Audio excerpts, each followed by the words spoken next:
The recording will be available via the Council's website shortly after the meeting is concluded.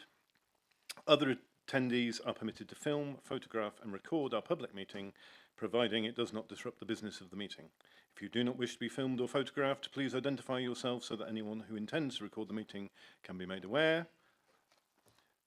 To ensure that recording quality is maintained, could members speak as clearly as possible and keep background noise to a minimum, and ensure that mobile phones and other devices are turned to silent. We have one member of the board joining us remotely today. I will now ask them to confirm they can hear us and check we can hear them.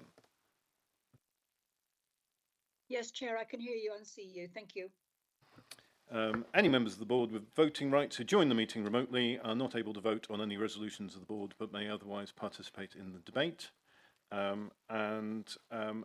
We don't have anybody else, no officers joining us remotely. We have a number of attendees present. I will do, even though I think almost everybody in the room knows everybody, I will do a round of introductions for the public when we get to. In fact, we could do that now, couldn't we? Yes. Yeah.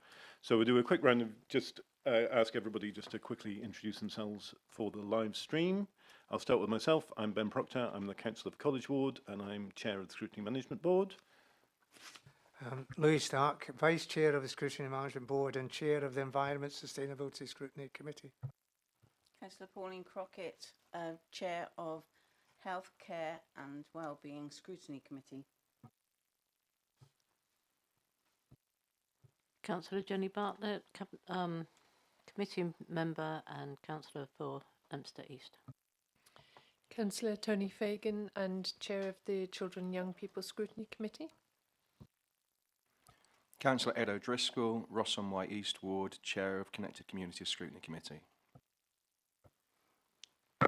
Councillor Frank Cornthwaite, Homer Ward and Vice Chair of Connected Communities Scrutiny Committee.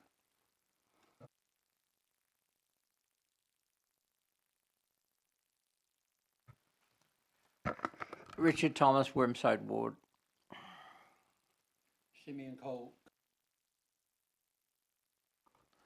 Good afternoon, Councillor Peristora, Councillor for Bromyard and Bringsty Ward, and also Cabinet Member for Finance and Corporate Services. Good afternoon, Rachel Sanders, Director of Finance and Section 151 Officer. Simon Cann, Committee Clerk. Hello everyone, Daniel Webb, Statutory Scrutiny Officer. Okay, thank you very much. Do we have any apologies for absence? Claire Davis, Bromyard West. Oh, sorry, Claire. Sorry. I'll try and remember that you're there in future. Can we receive apologies for absence? Yes, we've received apologies from Councillor Bruce Baker. Are there any other apologies? We've received any details of members nominated to attend the meeting in place of a member of the committee? No, none received. And do members of the committee have any declarations of interest in respect of any items on the agenda?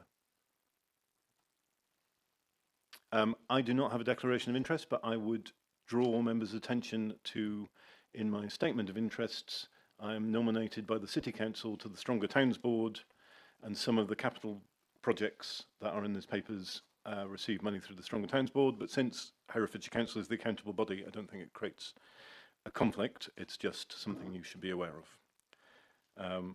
Okay. The minutes of the last meeting. I was not present at the last meeting. Does anyone who was present at the last meeting, has anyone raised any issues in the minutes? We've not received any comments.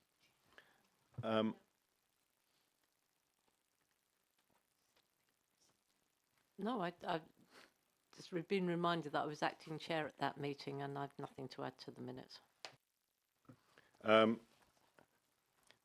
Can I ask members of the board who were present at the meeting to vote to approve the minutes of the meeting held on the 14th of May? All those in favour? Any against? Thank you. Have we received any written questions from members of the public? Yes, we received one written question from a member of the public, and the response to that has been published on the council website as a supplement to the agenda. And do we have any supplementary questions? Yes, we have one supplementary question, which I'll read out now. It's from Miss Maggie Steele of Hereford. And the question is, I would like to thank the Cabinet member for a very full and helpful response to my question. My question drew attention to the lack of progress in reducing the number of children in care and the appalling impact of this failure on children, parents and the taxpayer. To fund the astronomically high number of children in care, we have to cut other services to the bone. The Cabinet member talks of the difficulties in identifying the children in care subjected to drift and delay. Identifying them is really not the problem. If the Cabinet member would like a list of children affected, the Families Alliance for Change can easily send him a list. It is good that the Cabinet member acknowledges that not enough progress has been made, but then he states that there is no responsibility for failure. Please could he confirm that no one in a leadership position is to be held accountable for the lack of progress on reducing the number of children in care? So I'd like to thank Mrs. Steele for the question, and the committee will ask the Cabinet member to provide a written response to that supplementary question. Have we any written questions from members of the council? None were received. Okay.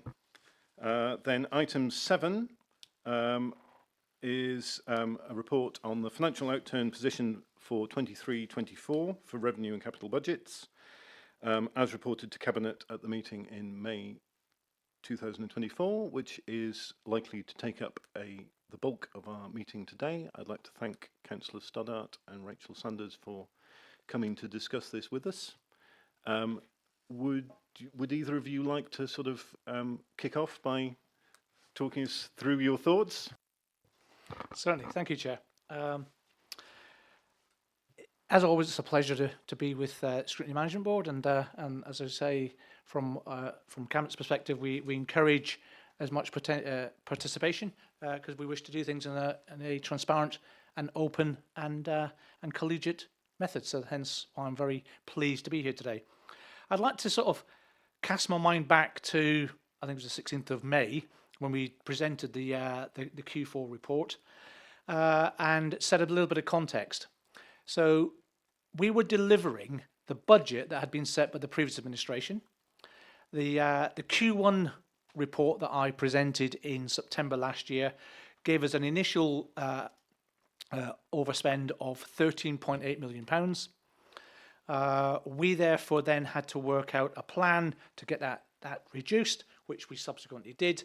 That was through strong governance and setting a very clear governance board where any costs more than £500 had to be approved by a director and so on and so forth. So we basically tightened everything down as well as we could to ensure that expenditure was very carefully controlled. By the time we got to Q4, that had reduced the 13.8 million by £5.1 million, which is actually quite a substantial amount that we achieved in year, and that got that down to 8.7.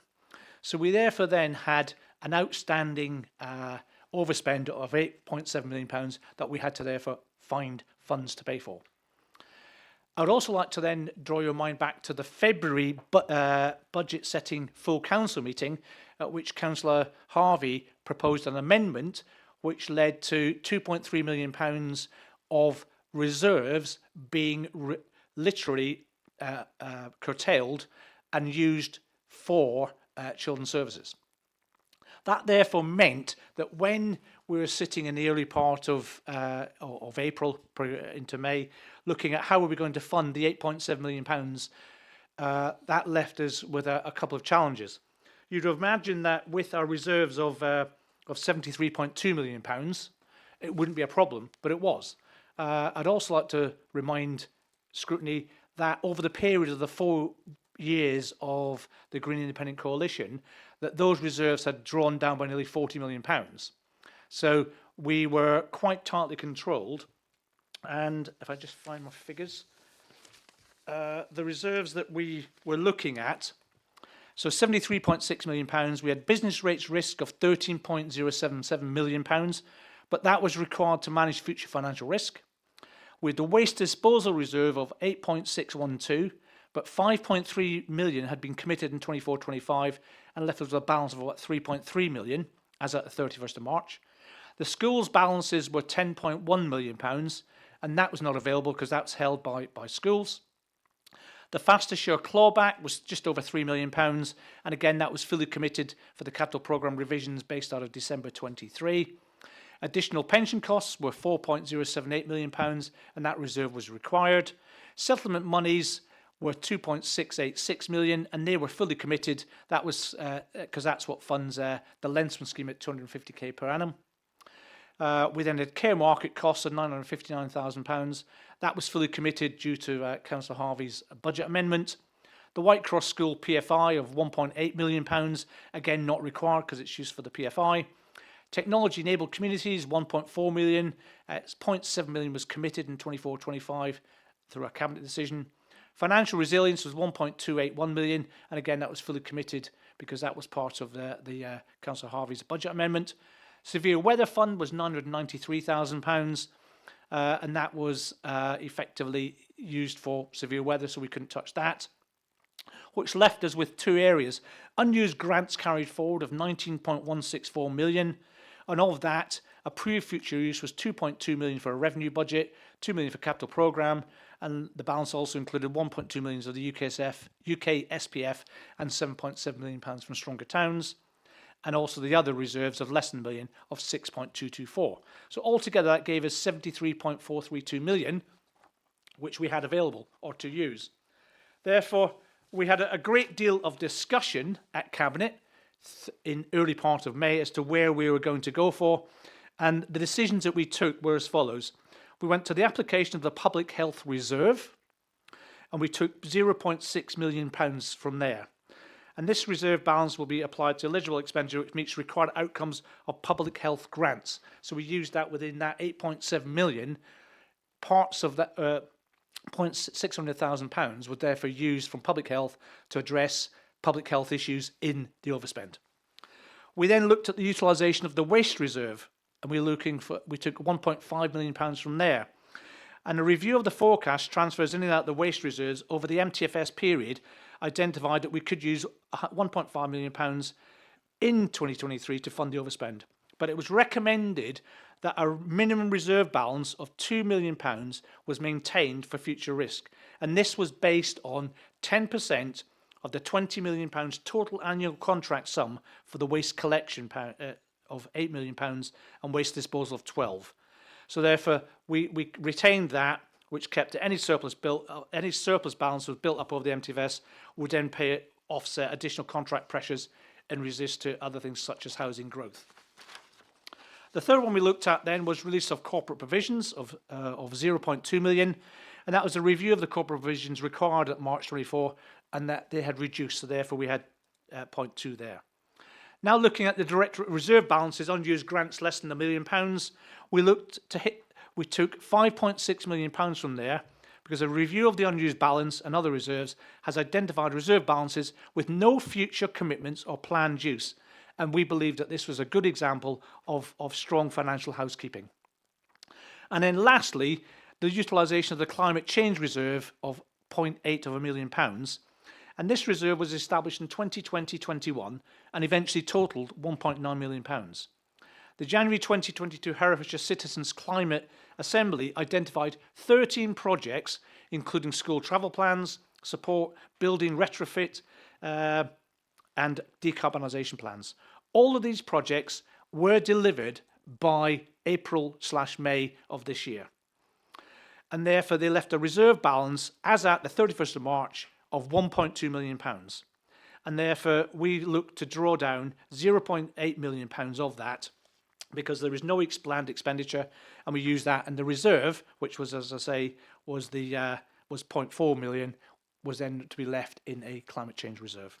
So that's how we funded the actual £8.7 million. There was quite a lot of debate, in fact significant debate, but that was the most prudent use that we could find to balance and pay the previous administration's £8.7 million overspend. The governance to get that £5.1 million down was we made some subtle amendments in January, where instead of doing the budget reviews quarterly, I got my cabinet colleagues to sit with their the cabinet portfolio holders to sit with their corporate directors on a monthly basis and actually review their budget spending plans for that period, and to ensure that they were bringing their expenditures in to meet the savings. And that's what we've carried on now into this year's budget. So that's how we funded the £8.7 million. Have you any questions? Thank you very much for that. I just, you keep talking about Councillor Harvey's amendment, but a majority of councillors voted on it, so it's really the council's amendment. It's referred to as Councillor Harvey's amendment for children and young people. Yes, though it was council policy. Yes, I agree. Yeah.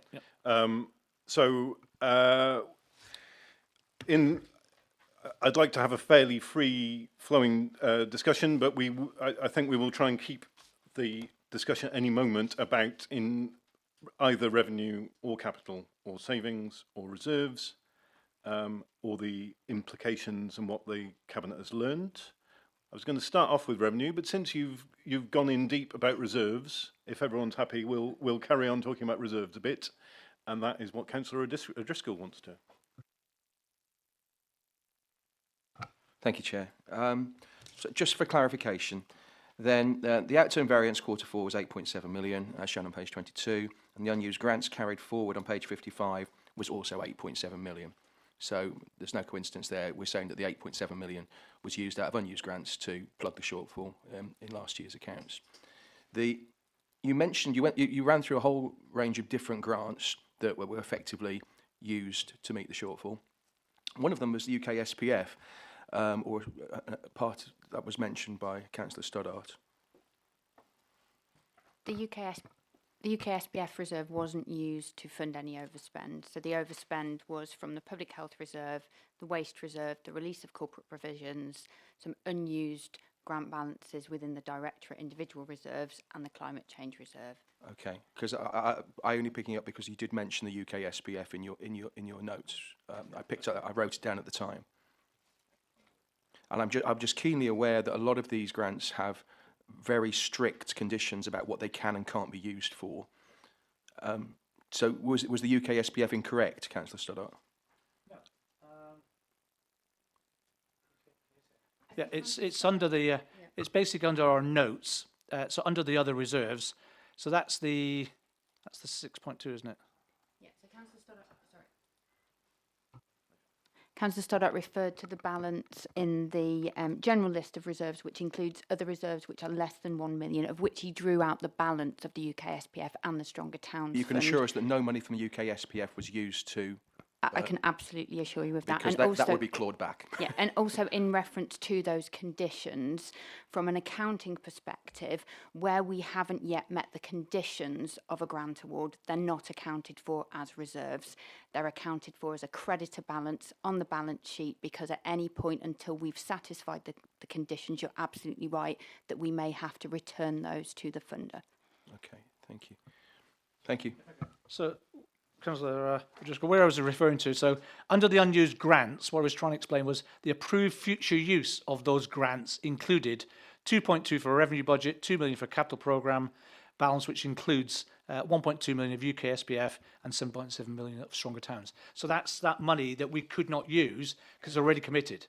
So what I'm saying is, although I'm saying we've got 19.164 and 6.224, we haven't got that because that's already, that figure did not include those figures there. Councillor Stark. Thank you, Councillor Stoddart. Over the years, I've been drawing attention to the fact that the Economy and Environment Directorate has been getting less and less of an allocation in terms of the overall revenue budget.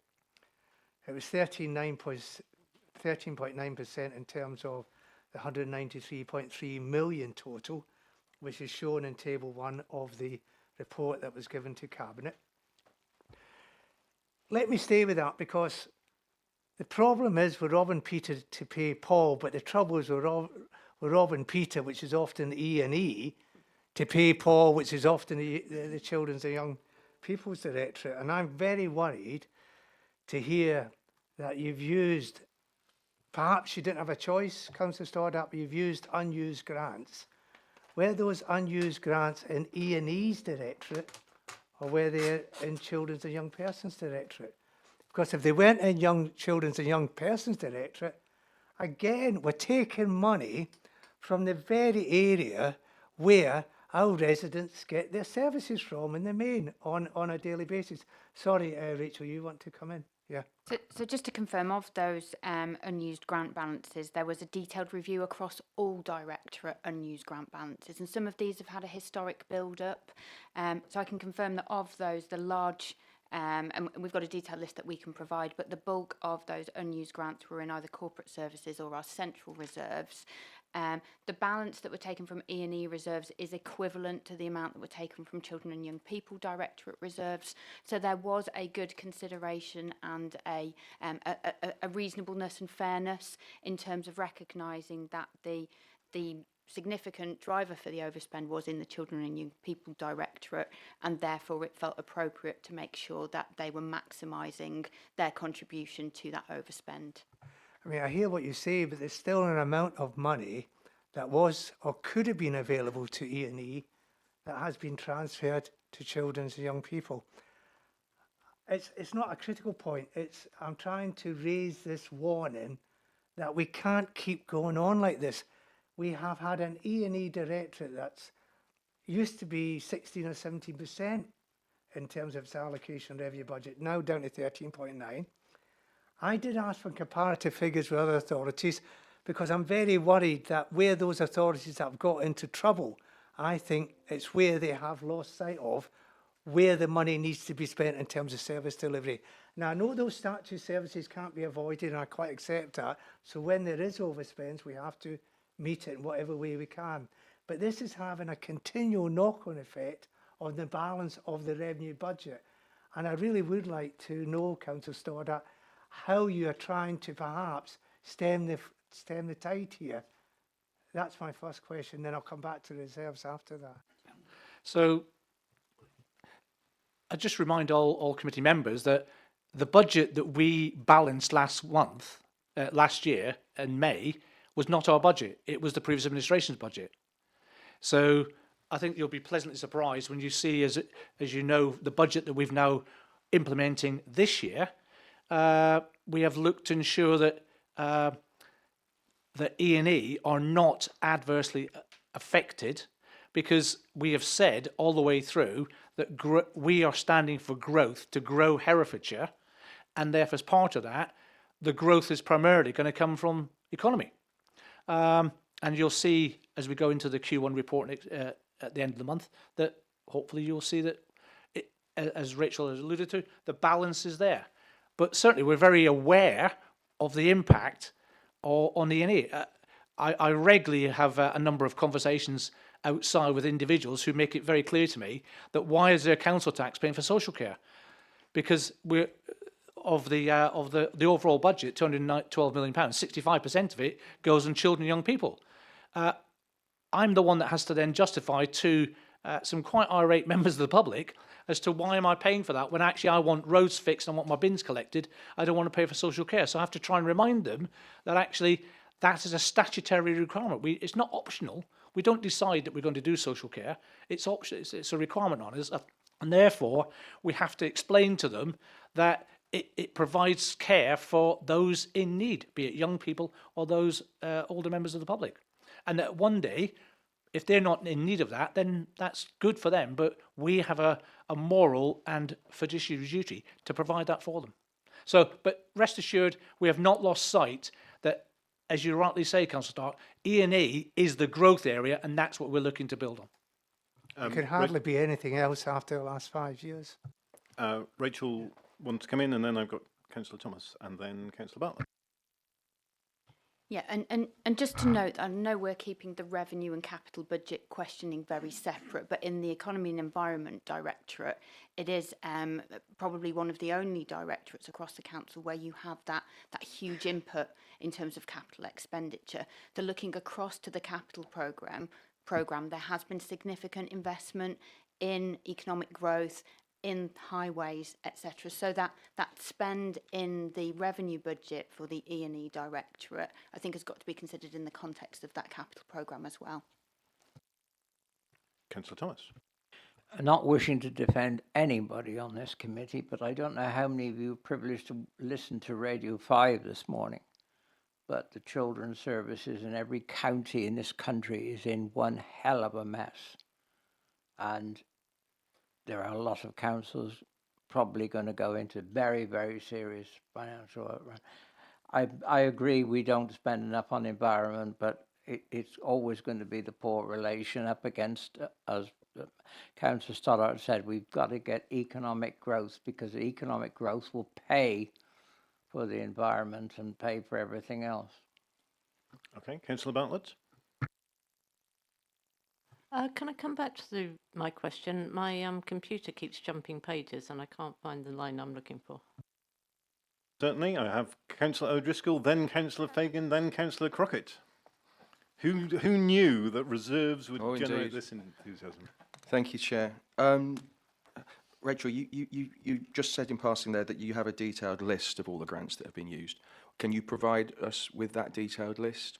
That would be very useful. I'd like to see, because people want to know what they've lost, I think, or what's not happened. I think that's important. And just Councillor Stoddart, while I appreciate, looking forward, and you can't tell us what's happening, with Q1 and all that sort of stuff. We're fully aware of that, but it's great that you seem optimistic. But there were political decisions that were made about how the shortfall was met. While you inherited that budget, it was a political decision under your watch and decisions were made. And I am slightly concerned that the decision was made that it should be split equally between E&E, when you said that the pain should be equal on both sides, when it seemed evident that the overspend was definitely more on one side than on the other. Yeah, so if I can just answer that, it wasn't a case that we divided the overspend by the 4 directorates and attributed, an equal part to each directorate. We went through each of the unused grant balances on a line-by-line basis. We met with the service leads and understood their projected spend and planned use of that reserve in 24-25 and beyond. We looked backwards and looked at the historic use of that reserve and when it was first established and the use of it in the interim period.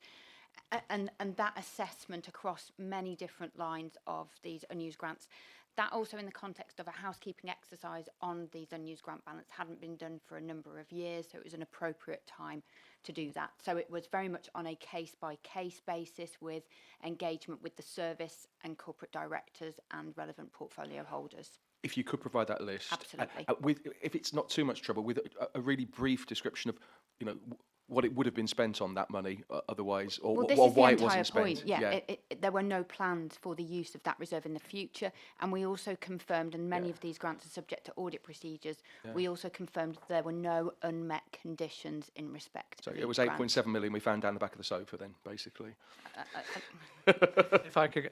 I have a long list of committee members, but since you're the cabinet member, you can chip in. So thank you, Councillor Driscoll. That's your point's very valid.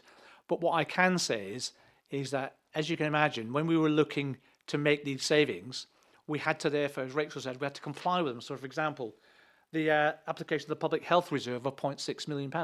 We couldn't use that for anything other than a public health related overspend. So not only were we trying to find the 8.7 million, but we then had to dovetail that money into that area of overspend to cover it, which is why, although we've got certain reserves, what's the one I was looking for? The climate change reserve, we had 1.2 million, but we'll only use 0.8 million because we could only find 800k that would be attributable to climate change, that we could then offset that again. So what I can say, as you can imagine, my good friend Councillor Swinglehurst was not particularly impressed that we were going into the climate change reserve. So rest assured there was quite a bit of debate and quite rigorous debate around the table as to where we use it. But it wasn't a case that we just thought, oh, it's 8.7 million, let's just go and take 8.7 from there. It wasn't. We then had to find, okay, we've gone through those reserve pots we saw. As long as they were not there were reserves put aside as a reserve, but with no immediate planned expenditure, and therefore what we then had to do was to find the pot we could go to, and then within that pot, how could we address parts of the overspend with that money? So it wasn't a simple that bit fits that bit. It was a case of building a jigsaw that made the 8.7 million pounds, and as Rachel said, it then met all the criteria to do with those reserves. Okay, Councillor Bartlett, are you ready? Thank you, Chair.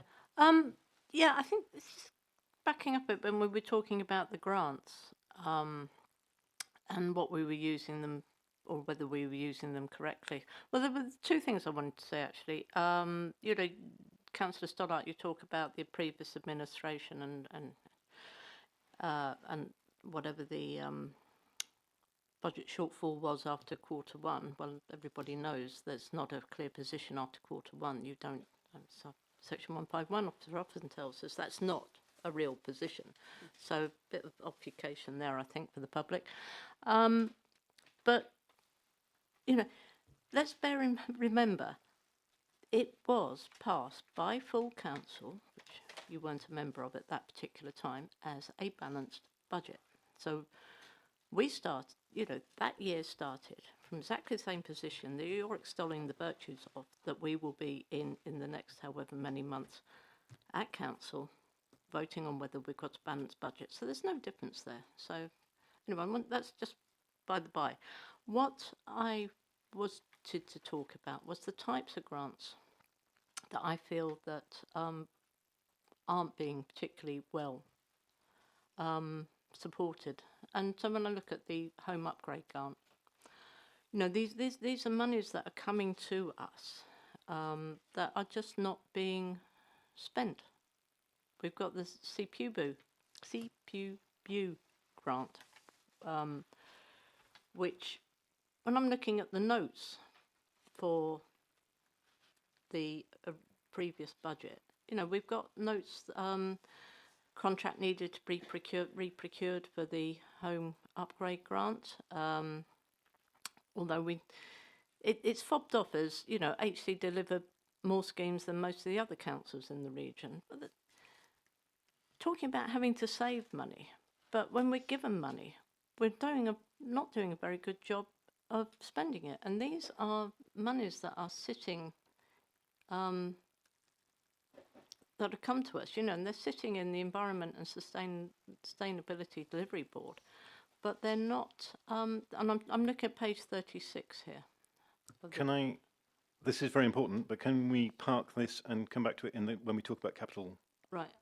We can if you want. Yes, I was just I just want to finish off reserves. I feel like we can finish reserves soon. Okay.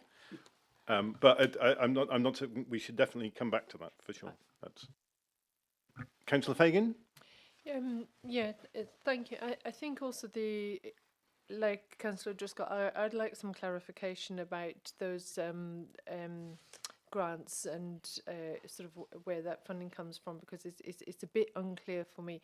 The other thing is just in terms of presentation, it would be quite helpful to have a sort of some sort of pie chart or something that just gives you a visual of sort of where different allocations are. And the other thing is that a reserves policy. Do we have a reserves policy? So the reserves policy forms part of the budget papers that comes to full council, and our general reserves policy is that we make prudent use, and we make sure we've got prudent provision to manage council risks. There's an annual review of earmarked reserves that will be coming to Cabinet, the December Cabinet, and through that process this year we will be doing a detailed review of existing balances and their historic build-up and use, their proposed use, to advise why that particular value in context of each reserve is proposed for carry forward in future years. Chair, I think that would be really helpful for us to see when, at some point within our sort of, when we look at the budget, for clarification. Thank you. Councillor Stoddart, as you did mention Councillor Harvey's amendment, maybe it's a good opportunity to just ask you because first of all, I'm a bit unclear why it created difficulties that the savings would come out of the care market costs earmarked reserve and the financial resilience earmarked reserve. So I'm a bit unclear about that. But also it was that those would be repaid within year, the projected savings that the children's services would make. So are those reserves actually being replenished by savings? So obviously in terms of the 24-25 achievement of savings, that will be reported to Cabinet on the 26th of September. But I think the question you're asking is around the timing. So at the time of the budget amendment, which was in February 2024, that amendment almost ring-fenced those particular balances in the care market cost reserve and the financial resilience reserve. So what that meant at the year-end date of the 31st of March, when the Council and Cabinet were required to review the areas from where they could fund the £8.7 million overspend, the financial reserve balance and the care market cost could not be included in that review of where we could fund the 8.7 million because they needed to be carried forward onto the 1st of April 2024 as part of the 24-25 budget for the very reason of the amendment to protect the revenue budget from the potential non-delivery of savings in the Children and Young People Directorate. Okay, thank you. I understand that a bit better now. And just my final question about the reserves is that our reserves are quite robust. I think it's fair to say there are a lot of councils that don't have those reserves. So the two questions around that. One is how is the interest from those reserves used? Is that used to sort of reinvest back into frontline services that might have been affected by, the various kind of financial cuts that we've had over the years? And the other question is that is it? I understand it's important to keep robust reserves, but actually it's also important to deliver services for residents in the county, and they're paying well for that. So how is that sort of judgment made? Is in terms of where where services are cut when actually we do have fairly robust reserves? So in terms of the reserve balances, they're monitored as part of our routine monthly budget monitoring. And whilst it might appear that the start position on the total reserve balances and the year-end position are broadly similar, there are a considerable number of movements, transactions to draw down from reserves, as well as contributions to reserves in year. So in terms of, for example, those unused grant balances or the smaller directorate reserves, there is significant use in year, and there's appropriate governance around the application of those to eligible spend in year. So we monitor those on a routine basis to make sure that we are making effective use of the funds for the purpose which they were awarded. Those reserve balances are subject to review by our external auditors as part of their value for money work to make sure that we have an appropriate level of reserves, and they will benchmark us against other unitary authorities, and to make sure that we're setting aside sufficient monies for managing future risks. In terms then of your earlier question around the kind of return on those reserve balances, so our treasury management strategy is to make maximum returns from the cash balances available to us, whilst making sure that we maintain cash balances for kind of our immediate service delivery, etc. So there isn't a direct correlation between amounts set aside in reserves and a kind of nominated value of interest linked to the reserve value. Our treasury management strategy, we earn interest on all balances, and we account for those through the corporate centre in the council budget. Councillor Crockett. Thank you, Chair. Just a few points, really, for clarity and context on your comments, Councillor Stoddart. So the first one you mentioned was the reserves were depleted by the last coalition administration. Yeah, absolutely. And we had to do it, and it wasn't taken lightly. And I think what we've got to all remember that we take over from the previous administration. So if you wanted to have a look back at what we'd taken over from, that would be quite a good thing to do. And on the back of that, we need to also remember the reduction year on year of funding from the government. This is why we're in this position every year. And we all know there is a fine balance there. I was disappointed when we had to use 0.6 million for of the public health reserves, because as we all know, public health is a relatively small department in this council, but it's a really important one. And I fought tirelessly to keep that budget and those reserves for public health, because we all keep saying prevention's better than cure, first line treatment, etc., etc. So I think we really have to try and not do that. Sorry, Rachel. Can I just add a point there? Obviously, the use of that public health reserve is subject to scrutiny and regulation from OHID, and therefore that reserve use for 23-24 was not to apply to the overspend. The public health reserve has to be used against eligible spend, and that decision was taken in consultation with the Director of Public Health and OHID. Yeah, thank you, Rachel. And I also understand there's quite a bit of flexibility with that, and creative management needs to come or be used. And finally, really, to put the record straight, every month in the Community Wellbeing Directorate, when I was Cabinet member, myself and Councillor Bartlett used to have a budget meeting to discuss where that directorate was. So it's not something new that the Cabinet member looks at the budget every month with the director. It's something we did every month, and we always got narrative, etc., to substantiate that. Please. What I would say, I take your point, and thank you for that, but what we have done, it's across the whole cabinet, not just children, on the CWB. I think it was actually above the whole cabinet, so it's not something new. Okay, that's. Okay, I feel like we're drawing to the end of this section on reserves, but I have a couple. Councillor Stark does. We're not quite there. I have a question before Councillor Stark comes in, though.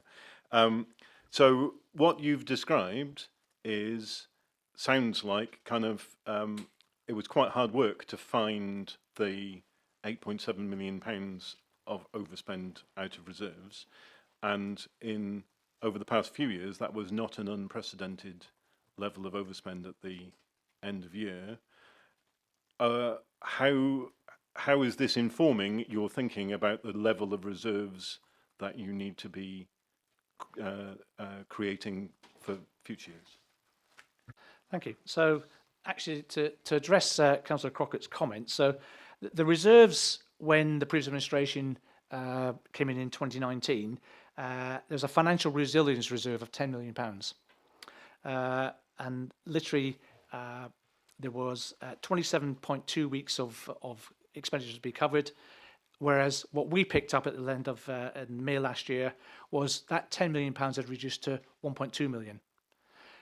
In addition, the overall the level of reserves had reduced down from 27.5 weeks down to 20 weeks, just to give you an idea of not a figure, but what we could cover. So our reserves had drawn significantly. I take quite valid Councillor Crockett's point that you had gone through that unprecedented area of COVID, etc.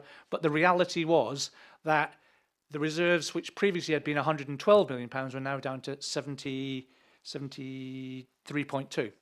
So we therefore, unlike the previous administration, who could have reached into other pots, we had less large pots to draw into. And I'm not trying to make a point, but with the amendment back in February, those were two pots that we can then no longer go to. So effectively, we were curtailed on where we could go to, and more importantly from that, I agree, and that's a challenge, and that's what we did. There were a lot of debates. You know, as I say, this was not something that was done in a 5-minute job. It was quite a considerable period of time with considerable input from officers, from where we'd say, well, let's do this. And they'd say, well, no, you can't, because that money has to be used for this. I think, okay, how could, and that's what I'm saying, as I mentioned to Councillor Driscoll, the money had to therefore be identified from the various reserves that we could get it from, but then it had to then be addressed to certain aspects of the overspend, because that's how it would be used, so that we remain legal. I thought we were coming to the end of this, but I now have Councillor Stark, Very then quick- Councillor Butt. Councillor Butt, do you want to respond directly to? Could I, would it be possible to just have one Yep. quick response? Just for clarification of Councillor 151 officer, if our external auditor ever raised alarm bells over the drop in our reserves. And number two is, I'm still, apologies Councillor Stoddart, but I'm still unclear of how much money is being returned via that requirement of the motion that went through Council. So I'll take both of those with your permission, Chair. So in terms of the 24-25 delivery of the children and young people savings and the budget amendment and that desire to repay back the reserves, the Q1 report will come to Cabinet on the 26th of September, and that will show the delivery of in-year savings, and at that point a discussion around any contribution to reserves can be made. In terms of your other question around our financial sustainability, our external auditors have two roles. One is to undertake an audit of the statement of accounts, and that is almost at a conclusion and will be reported their findings to Audit and Governance Committee next week. The second statutory piece of work they have to undertake is the value for money opinion, and that sits across three themes: financial sustainability, governance, and the 3 E's, which are economy, efficiency and effectiveness in our use of resources. Under the financial sustainability criteria, they review our reserve balances, our use of in-year reserves, they benchmark us with other authorities, and they look at our general fund balances. In all recent years since the value for money regime has been in place, they have not raised an improvement recommendation or a significant weakness around our reserve balances, and in fact in last year's report they noted that ours were higher than average for a unitary authority, and that enabled them to give an opinion around the stability of our financial position. Thank you. So our reserves were never actually in danger. Thank you. I have Councillor Stark and Councillor O'Driscoll. Chair, if I can just mention, so I've never actually said the reserves are in danger. I made a statement of fact that the reserves over a 4-year period dropped from 112 million to 73 million. No, they didn't. That was what I was trying to say. They didn't drop to 73.2. They dropped from 110 to 81.8 when you took over. It was 73.2 at the end of your first year. Sorry?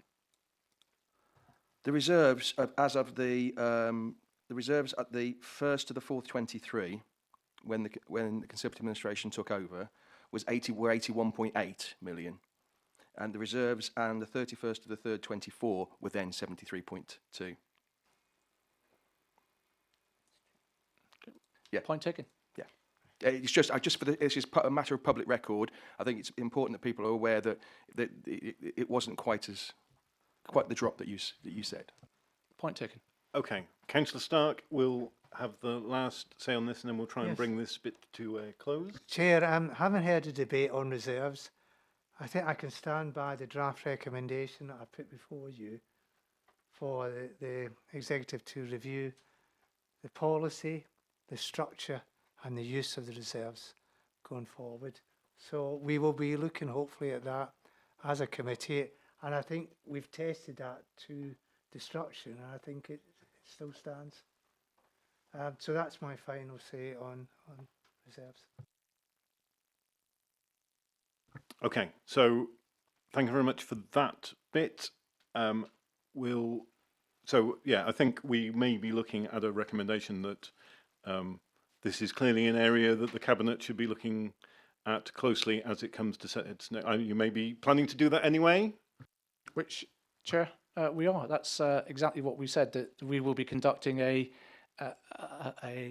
part of our annual process, we'll conduct a review of the policies, the levels, and of all reserves. So you will welcome our recommendation then? I think it's prudent, and that's what we will do, because it's already in plan. Okay, thank you very much. We will now move on to talking about the revenue budget. Already, Councillor Stark has a question. Do you want to kick it off? Couple of things. Rachel, you mentioned about the difference in terms of investment in the capital programme as far as economy and environment is concerned, as against revenue. We're keeping that separate. I have pointed this out in the past. I will point this out to this committee again. The revenue budget is where we get the resources from, where we get our staff from. If we don't have the staff in the council with the required skill sets, with the ability to deliver the services that we want delivered, then it doesn't matter what we spend on capital. And Councillor Bartlett, you've already put, I think, a warning line down there about capital, and we'll get on to that later. The fact is, not investing in revenue means not investing in staff. And that's one of the areas that I'm worried about. And Councillor Stoddart, if you look at table 1 of the Cabinet report, you inherited a line of a budget that was agreed by us of 193.3 million.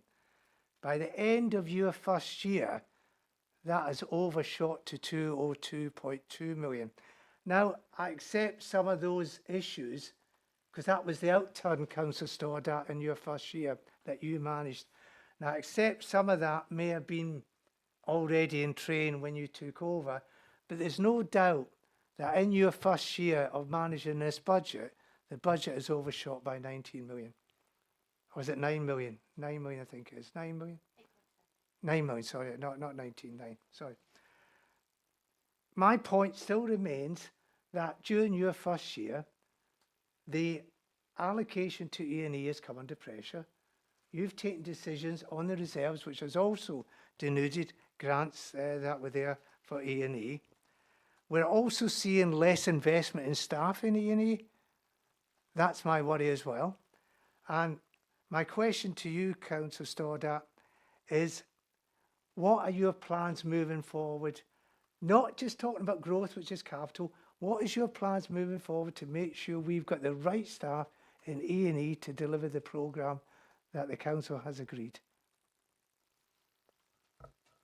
Well, the first point I'd draw your attention to on table 1 is that there's children and young people overspent by £11.7 million. Yeah, and E&E made a saving overall of 0.5. So again, that is effectively switching revenue to children's. But children's and adult social care are demand-led services that we have to respond to those critical areas. It's not discretionary, it's mandatory. But we still have choices to make as to how we actually allocate the actual funds to block the overspend. And the decisions you've taken, I don't think will protect E&E for this year in terms of the revenue side. Well, what I would draw your attention to, Councillor Stark, is to look at our council plan, which talks over a 4-year period on people growth, place and transformation. So that's where we're going through. You'll also see at Cabinet at the end of the month, I'll be reporting on the performance report, and you'll see how we're performing across those 4 areas, and each one are being equally addressed. We do not prioritise one directorate over another. Each of them are equally important. But the problem is we as councillors, when we're dealing with our residents on a day-by-day basis, we're dealing with them in terms of the service delivery in those areas that E&E are responsible for. And I don't have an answer when they say, why have our council tax gone up? and yet the service delivery is not actually improving. I would come back to at the minute. We are investing heavily into roads, and I think anyone can see my inbox is pretty full with complaints about roads being closed because they're being repaired and resurfaced rather than potholed. Sorry. No, I agree. But that's what we're there to do. So we're doing that. I would also, I know I'm alluding to capital, but I would also then draw back to our plan, which we put in the capital programme last December, which was the £12 million to the market on investment plans, and also of particular note to yourself and to Councillor Driscoll, the market farm model farm in Ross, where we moved away from a straight financial return on investment to a social value return on investment, where we will be creating jobs and better things around there. So we are addressing everything we can, but while still being aware of what we have to mandatorily do for children and young people. The point is, are you satisfied that E&E will be staffed appropriately to deliver that? That was my question from the start. I know we're drifting into capital, and I'm trying to avoid that because I'm talking about revenue, and revenue is where we actually spend the money on staff. I'll leave it at that, Chair. I mean, we're looking under transformation, so Thrive and so on and so forth. But it's the corporate director's responsibility to ensure they have the requisite people with the requisite skills, with the numbers to deliver what they are required to deliver for their corporate service area. And we've just had the skills review take place, which again will be presented in the next few weeks. And again, to make sure we have got the individuals in the council have actually got the skills and the necessary people to do what they need to do. And I'll just remind everybody, we've put looking at a deep dive into workforce on the work programme for December, I think, is when we're... so clearly is an area, but we will be coming back to look at that. Councillor O'Driscoll. Is now a good time to mention MERS? Not necessarily. But my concern is that the desire to cut and to make the savings that we obviously needed to make, and particularly through MERS, has been done in such a way that there weren't sufficient, or there aren't sufficient checks and balances in place to ensure that we don't end up with gaping holes in the staffing structure across the council, which feeds directly into what Councillor Stark was saying. In many ways, our capacity to deliver services. Are you confident that with your that from the agenda, from your position in finance, that you haven't pushed so hard for these cuts to happen that it's been at the expense of causing some really quite dangerous cuts to essential staffing services? I'm just going to jump in. Can you ask that question in a way that it is about the 23-24 outturn, because MERS occurs in the current budget? Of course. Councillor Crockett thinks you can. Good. No, I can't. I'm just going to say it would be good thinking about what we learnt from last time to bring it forward to this time. And just as a council who are not going to use acronyms throughout our term, we need to remember that MERS stands for Mutual Early Resignation Schemes.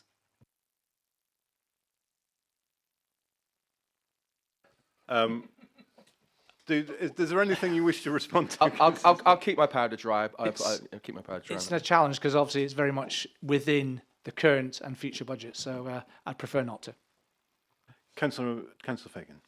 Sorry, what I can say is that the steps that were taken to identify individuals under MERS, you asked about checks and balances, they were there, and each of the corporate directors had the final choice.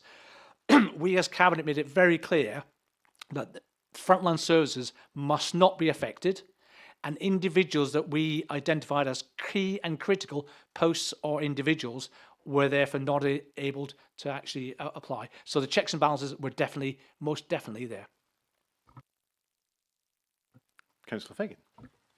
Thanks. I think part of the problem that we feel is that a lot of organisational memory and expertise has been lost. But you know, we'll obviously talk about that when we can. Just looking at what happened in the previous financial year with the Children and Young People Directorate, so there were obviously sort of pressures that we did not have control of. I mean, they were. We've looked at the children's budget sort of quite extensively, but in terms of those pressures, for example, special educational needs transport, which had quite a high overspend. That was 2.2 million overspend.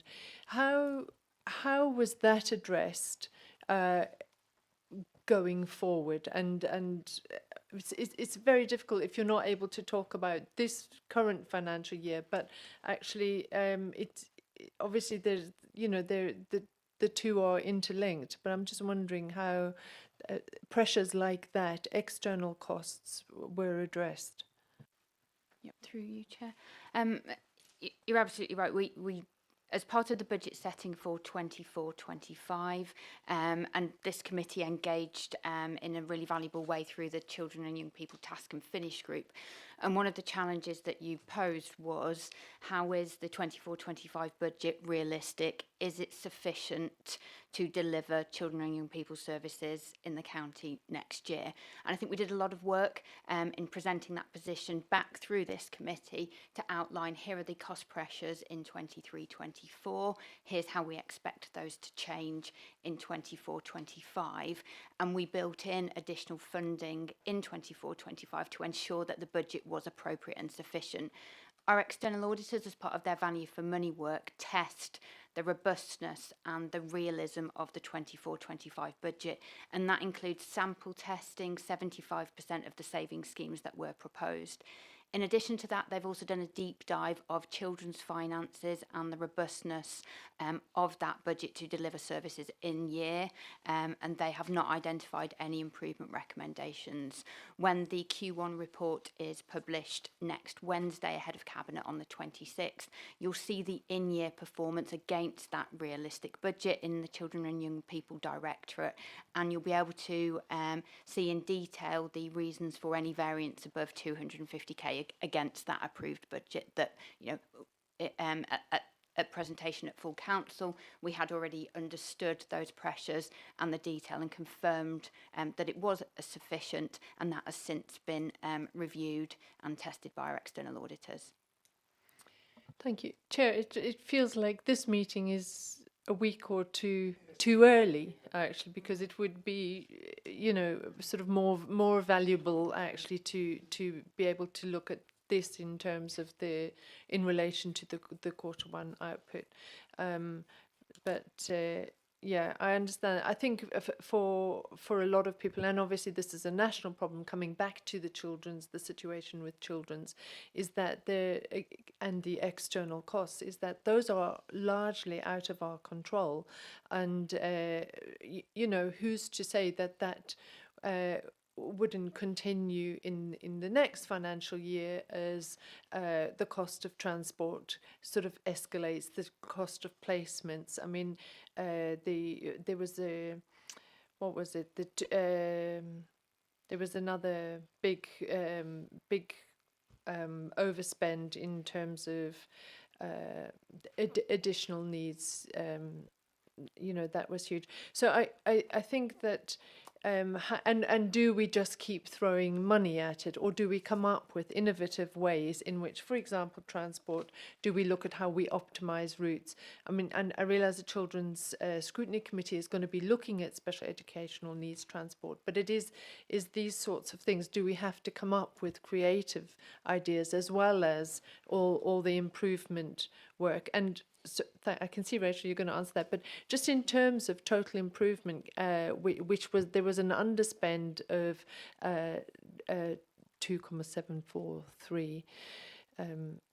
Can you explain what that, because that doesn't look great when we're talking about an improvement journey and we've managed to underspend on that. So what is going on there? Thanks.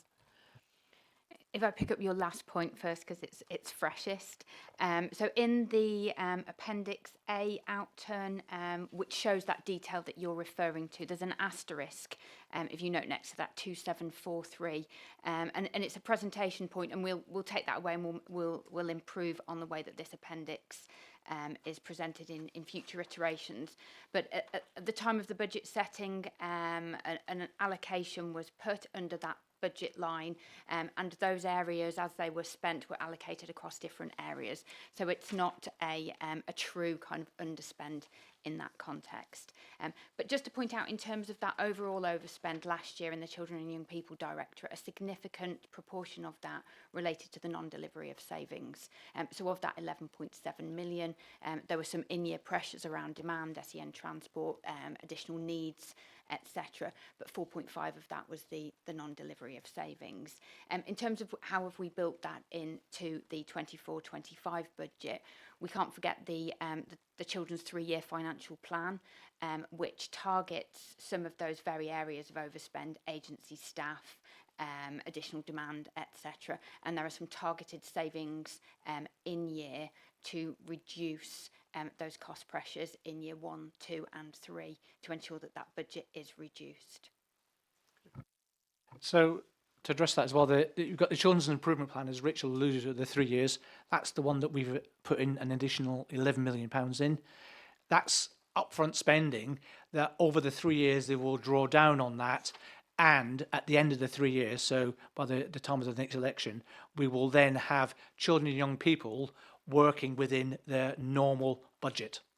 And that's the plan. It's a number of activities.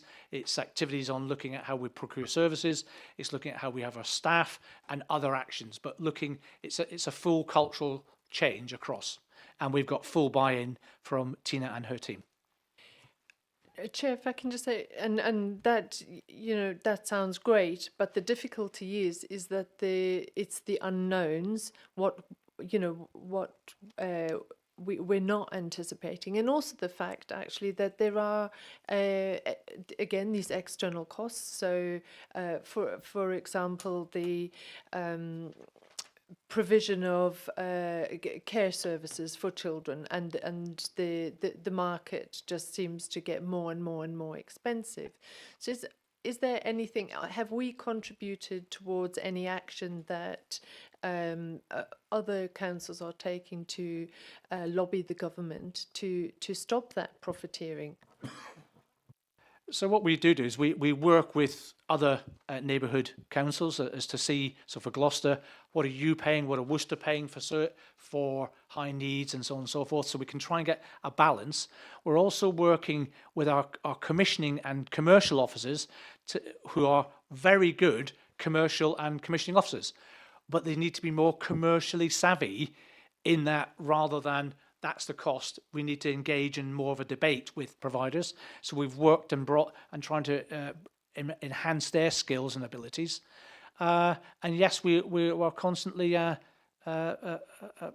back to central government. We would like more money, please. Thank you. Okay. I was just going to come in on that with your permission. I think what you've described is the volatile nature of a demand-led budget, and absolutely we have to be creative and continue to investigate options throughout the year to manage that unknown element. And in children's and adult social care budgets, the impact, the financial impact, as well as the impact on the individuals of emerging cases in our care budgets can be significant.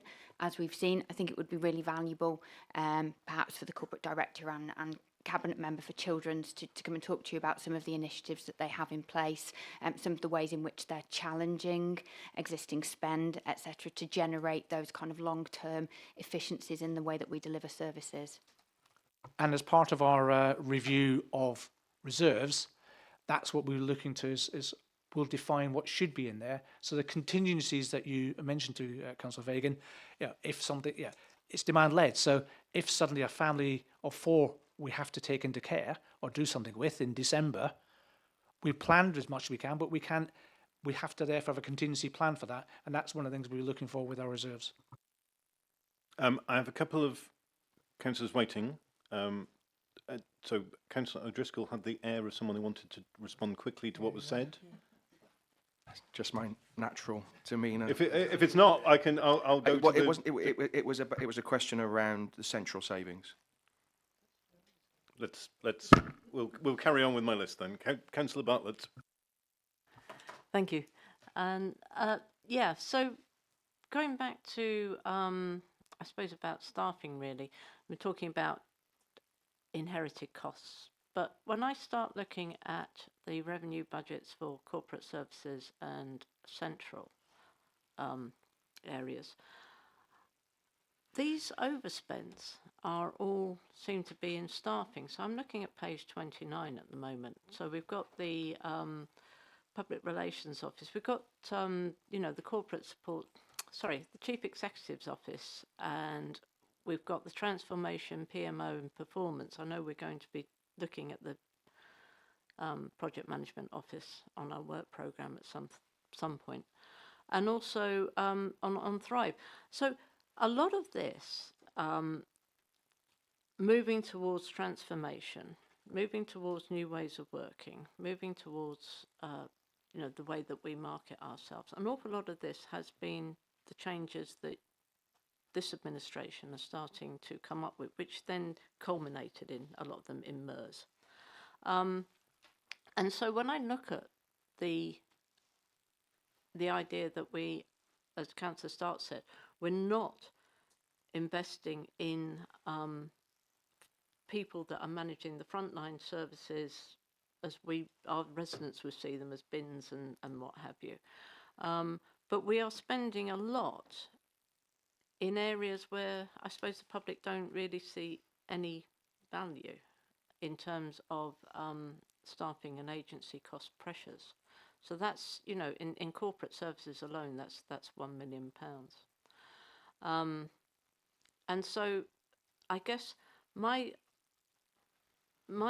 feeling is when we looked at the new plan, and you're talking about transformation, and a number of the questions that come up is how can you ensure that transformation is actually going to save us money? Because what I'm seeing here is these changes that they've been putting in place through the year have been costing us money. So in those two areas, corporate services and central, the pressures for staffing are the ones that are taking these two centres over into overspends. And I think, Chair, we've got this line, transformation, PMO and performance. I think there is something key about the way that they're trying to transform, this administration is trying to transform the way that the council works. How is this, at the moment it does not seem to be saving us money, it seems to be costing us money. So where is the value for money in the direction that they're taking us in? And I know this is going to be presumably around the work programme when we talk about looking at our county plan again. But, I've got some real concerns about these overspends around staff and around projects.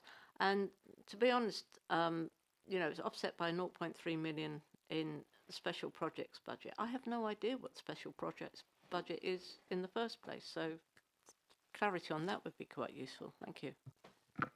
Your response? Thank you. The first thing I'd say is that there's always a lag. So as part of the transformation is primarily looking at digitalisation of services. So part of that was about 500k that we implemented for some lead services.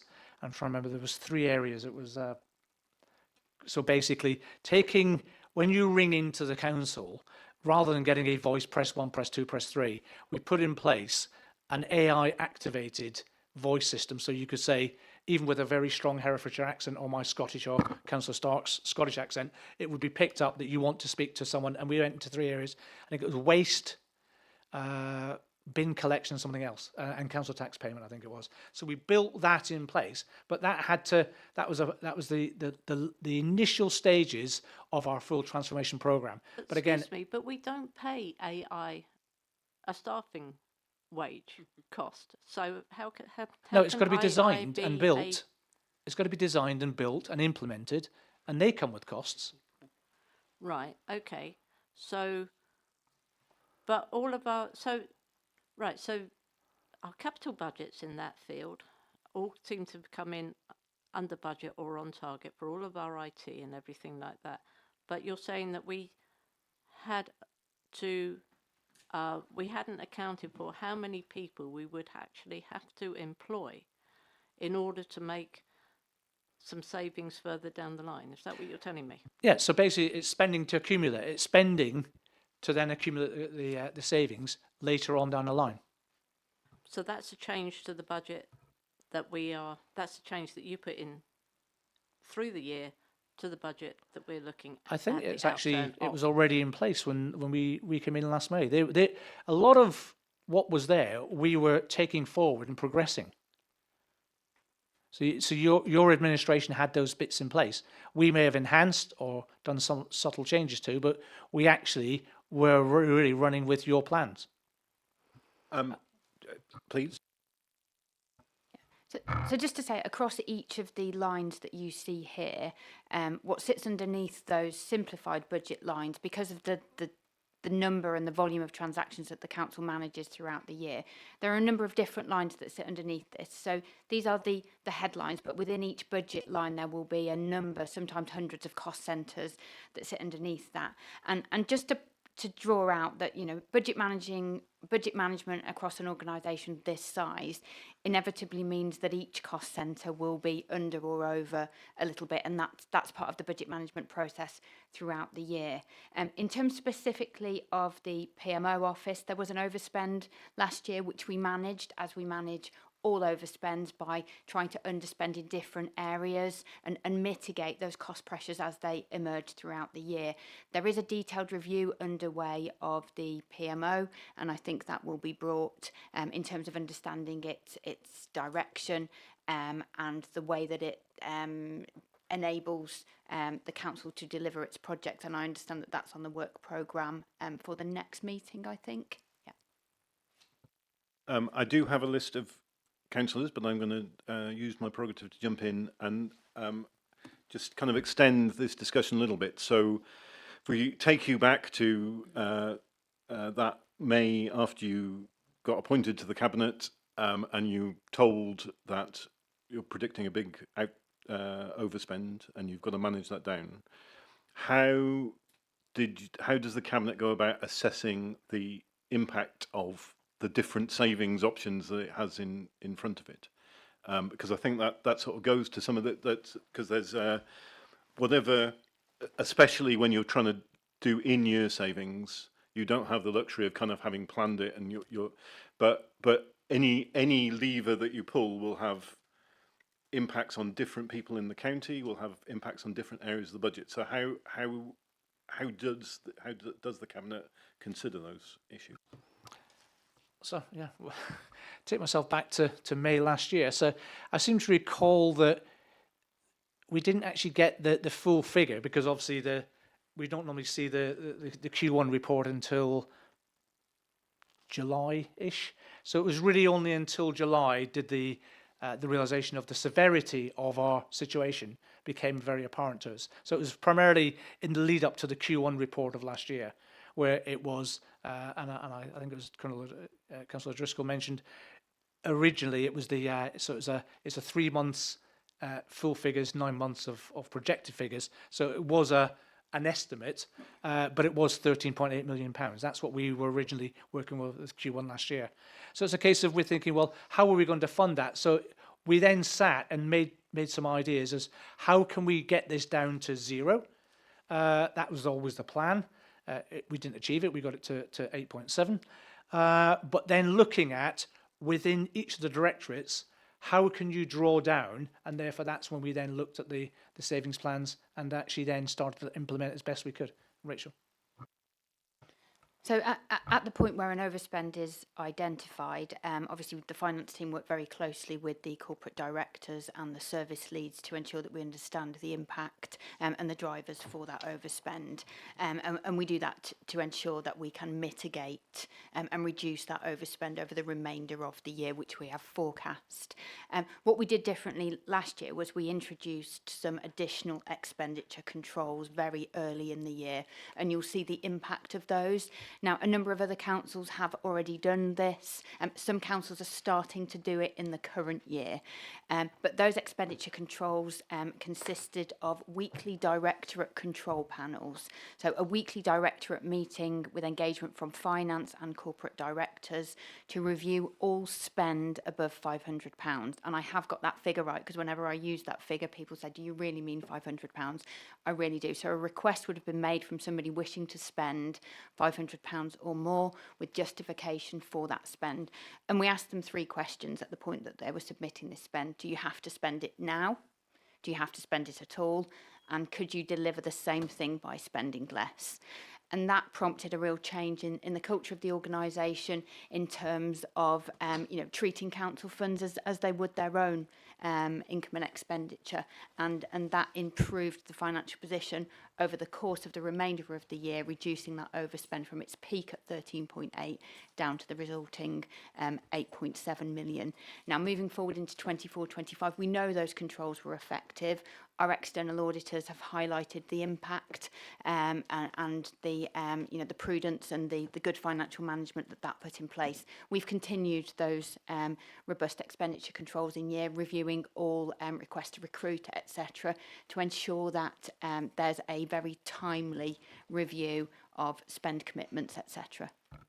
I can also mention that as part of that, we wanted to invite into all council officers everywhere, when you're spending council money, it's our money. So think of it like that. It's not just a case of it's just a big pot of money. So we're looking for prudence in what you're actually doing it, and think when you're spending that money, just think of it as your money as well.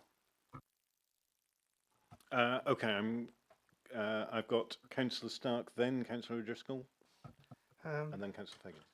Thank you, Chair. There is a recommendation in our back pocket on the impact of the 8.7 million overspent and MERS on our frontline delivery. I hear what you say, Rachel, and I hear what you say, Councillor Stoddart, and I keep banging on about the outturn as against where we were at the beginning in terms of May 2023. And if you look at the impact of recovery actions, it didn't have an impact on children. Children still came out at 11.7 million. When you talk about managing down the overspend, Rachel, I agree with you, but that managing down the overspend was disproportionate to other areas of the service delivery than it was to children. And that's the problem I'm trying to get at here. What are you doing this year on revenue, Councillor Stoddart, that can reassure this committee that we're not going to end up with the same outturn at the end of 24-25, where, in order to bail out children and young people, we will have to then rob money from elsewhere? Much as I would love to answer your question, Councillor Stark, I'm afraid you'll have to wait till the 26th. But rest assured that we are doing everything possible, and I think you'll see the evidence there when I present that in this very room in 2 weeks. We'll come to Councillor O'Driscoll in just a second. I just welcome Councillor Powell, who did say he wouldn't be able to get here until this point, though he may have escaped, because I think we're coming to the end of the revenue. So just a quick time check for the committee. It's 24 minutes past 3. Be appropriate if we finished talking about revenue at about 3:30, which feels doable. Councillor O'Driscoll. Thank you, Chair. Just a quick question around presentation. Looking at the table on page 23, section 8, delivery of savings 23-24. Under central, you had a target of 5.9 million, and you had delivered 5.9 million, which looks great, fantastic. Target 5.9 million, delivered 5.9 million. However, correct me if I'm wrong, in that 5.9 million is 4 million interest from that's been on reserves. Okay. So that's what it says later in Appendix D. So they're two separate tables. So the table 8 draws specifically on the savings that have been proposed and delivered in year, and the appendix refers to the total directorate overspend. So I suppose it's the difference between table 3 and table 1 and 2 here. But we can provide a list of the savings that were proposed in central services and were delivered in year, and that does not, we do not budget for interest receivable. Okay, thank you.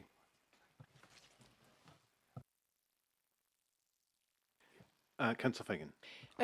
Just looking at corporate services and the chief executive's office, which had an overspend of nearly $500,000.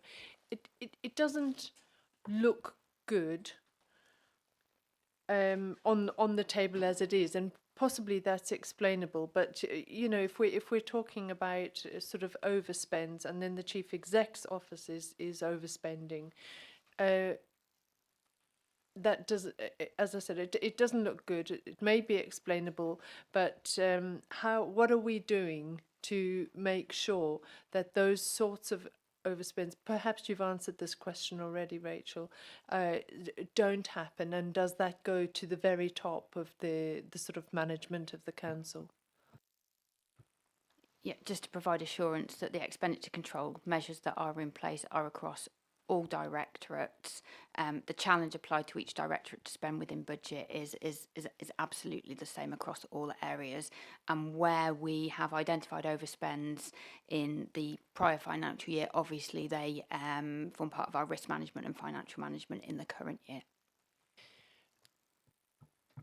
Can I just ask, so does that mean that actually what happened last year is that possibly we also had a financial crisis, and that possibly also led to the sort of overspends, and as a consequence of that, this sort of risk management has been brought in. So we shouldn't necessarily see these sorts of overspends going forward. Is that what you're saying? I'd like to be able to predict what in-year activity looks like and what an overspend looks like. We make a budget based on the best information we have at the time we set the budget, and absolutely that's informed by some of the things that we see in that in-year activity. So that does drive our budget setting, and our efforts in year are to manage that budget as best we can, and to identify risks, etc., for the next year's budget setting. But we try our best to manage within the budget, but inevitably there are reasons why there are over and underspends, and the purpose of this report is to identify those. We understand them, and we use the remainder of the financial year to mitigate and take management action informed by that analysis. So do we know where the overspend in the chief executive's office came from? Is that broken down somewhere? I mean, I can provide some more detailed breakdown, but the quarter 4 outturn report outlines that was in respect of staffing and agency cost pressures, and those were cost pressures in each directorate across the council, and obviously a significant portion of our spend is on staffing. Okay, I think the difficulty for me is that, and MERS, which we can't talk about, you know, if we've overspending because of agency costs, and then we've reduced our staffing, that to me sort of seems to pose a risk. But if I can say, in addition to those directorate expenditure control panels that take place weekly, we carry out a regular review of all our agency staff to understand the purpose of their engagement, their costs, and our exit plan for those staff where appropriate. Okay. We'll draw this to a close in a moment. Since Councillor Powell has come here, does anybody have any revenue-related questions that they particularly want to direct to Councillor Powell?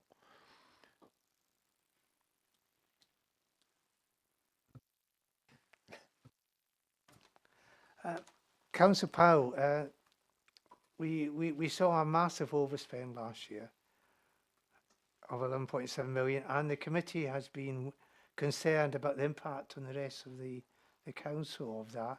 So the focus has been particularly on your directorate, and you have, I think, savings of around 2.5 million this year, of which, Councillor Stoddart, you've picked out this amendment that the council made, and that was amendment as a backstop in case Children's didn't deliver their savings this year again. So it wasn't just plucked out the air, it was trying to give us an insurance policy if we didn't make the 2.5 million. What changes have you brought into the oversight of that directorate which makes you think that we won't get another overspend this year of the magnitude we got last year? My apologies. Apologies for being late. I had a regional meeting that I had to attend. They're set annually, those meetings. Obviously, I've not been here for the benefit of the longer discussion. So to give a brief answer, I think Councillor Stoddart has explained the things that have been put in place in terms of financial controls and measures.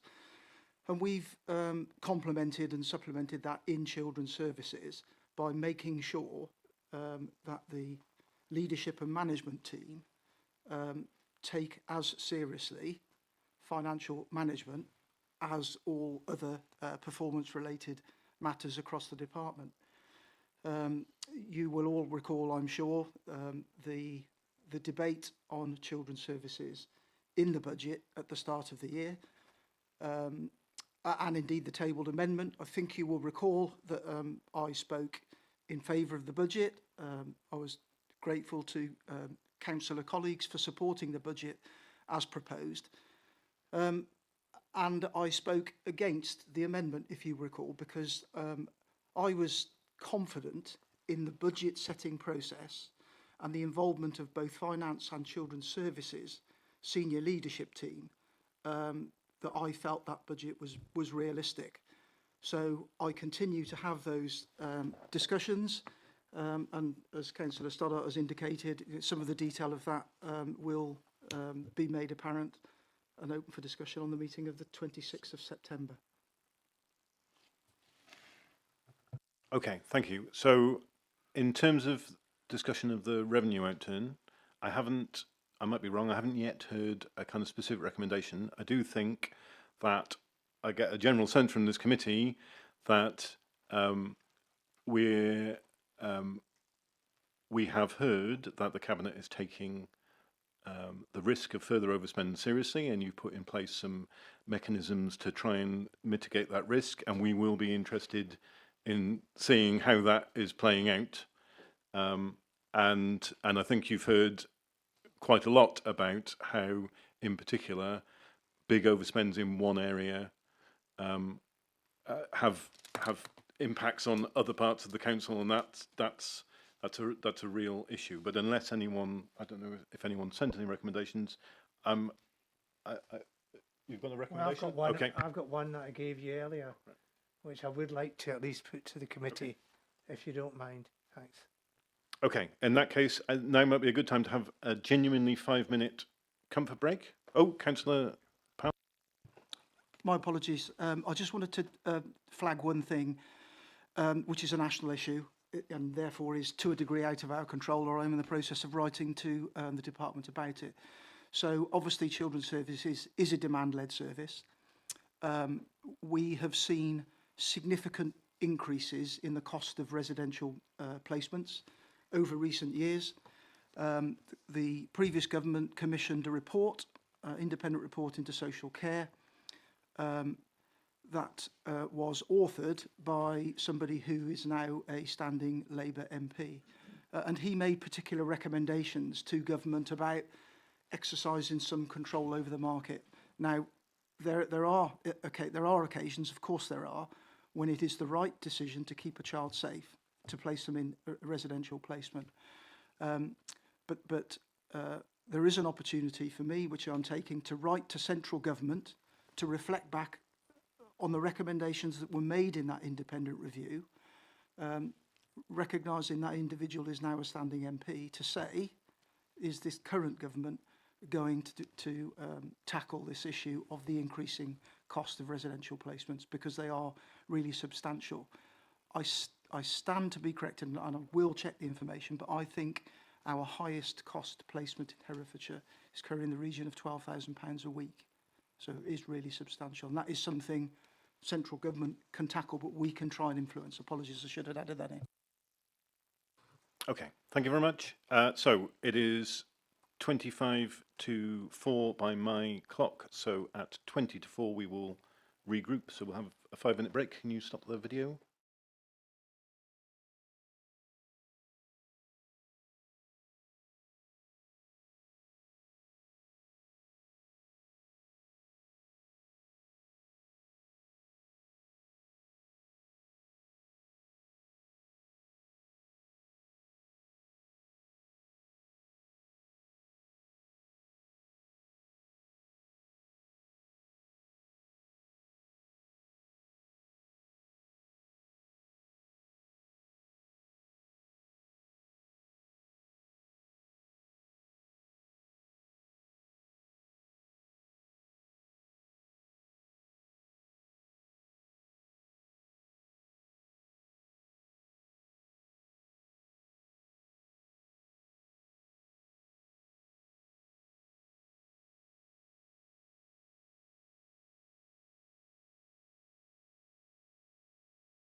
Okay, great. So we will continue at our previous pace. The next area that we wanted to spend some time looking at was the capital outturn.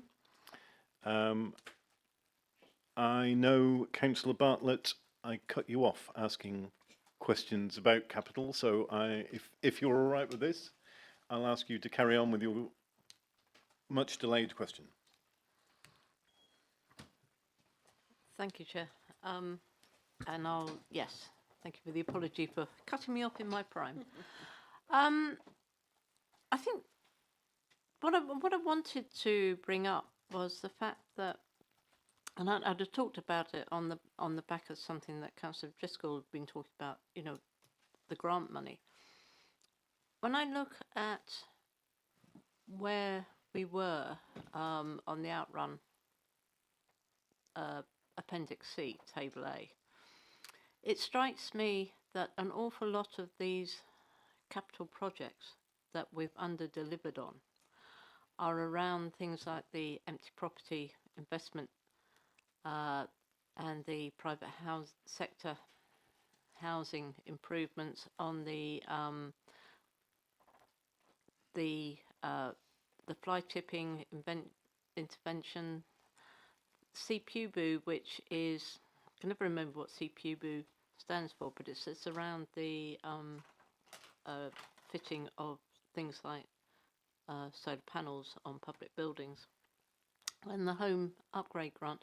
So when, you know, Councillor Stark talks about those kind of environmental and economic pressures, and I think about people and homes, we don't seem to have a very good track record on not just managing our projects ourselves in this huge underspend on capital projects.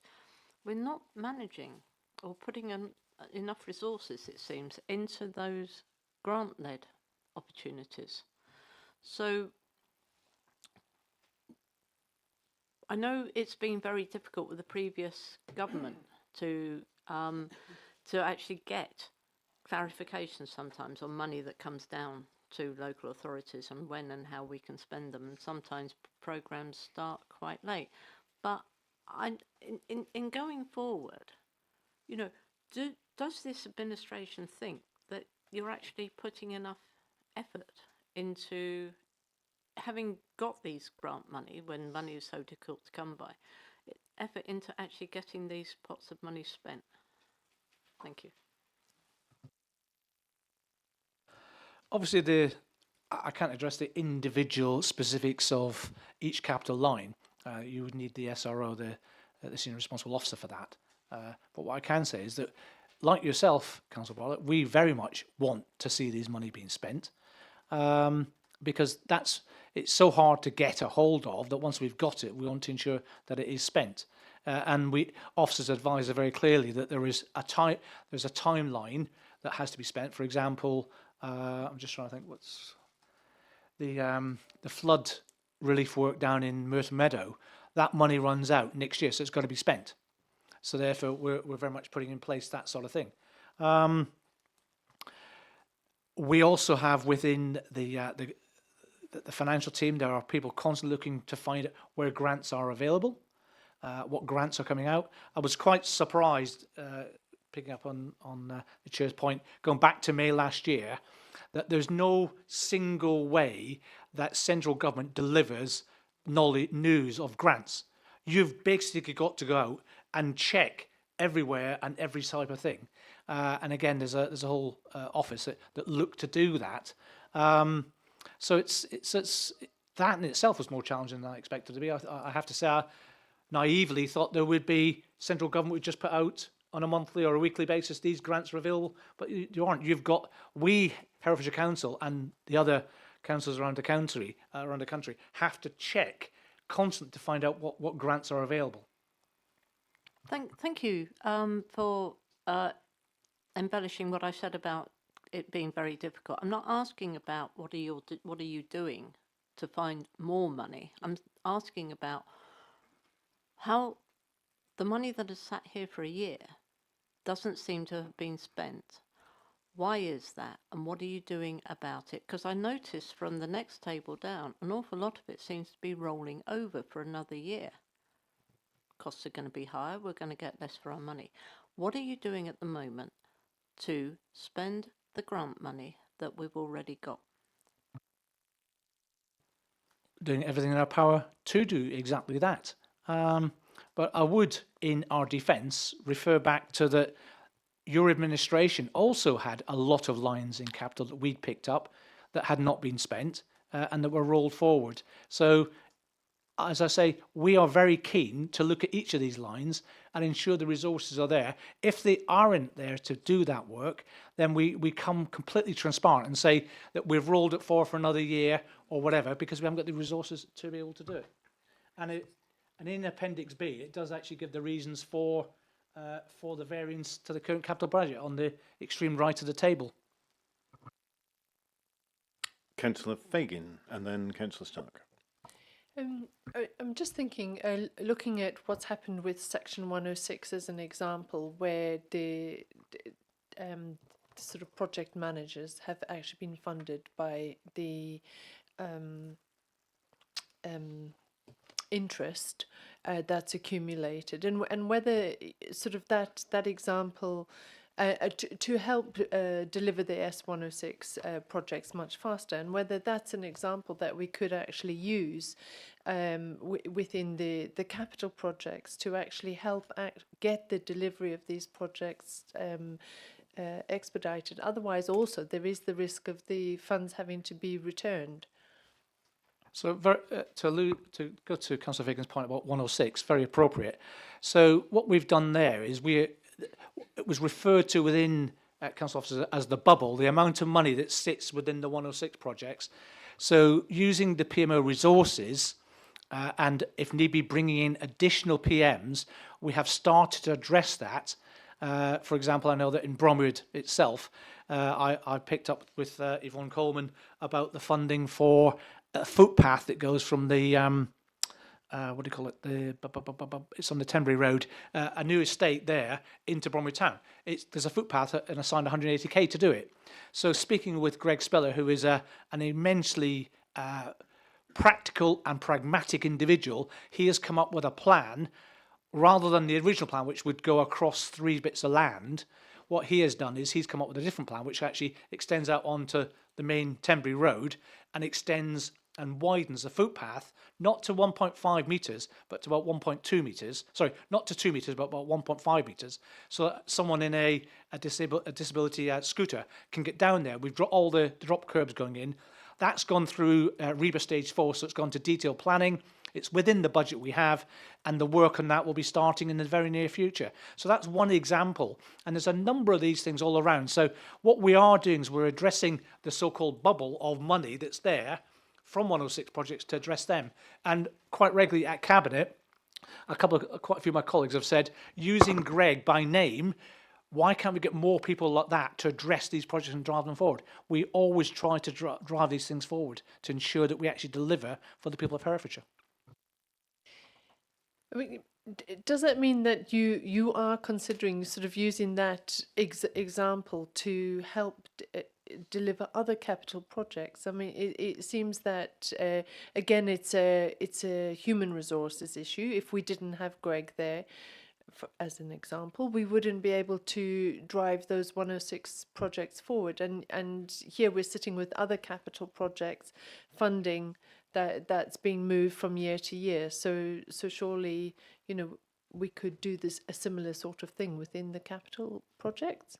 So it's that is falling, as Richard's alluded to me again, it's part of the PMO review, which will be coming to you, and I think the next session we'll be discussing that. But we're not just saying it's that one.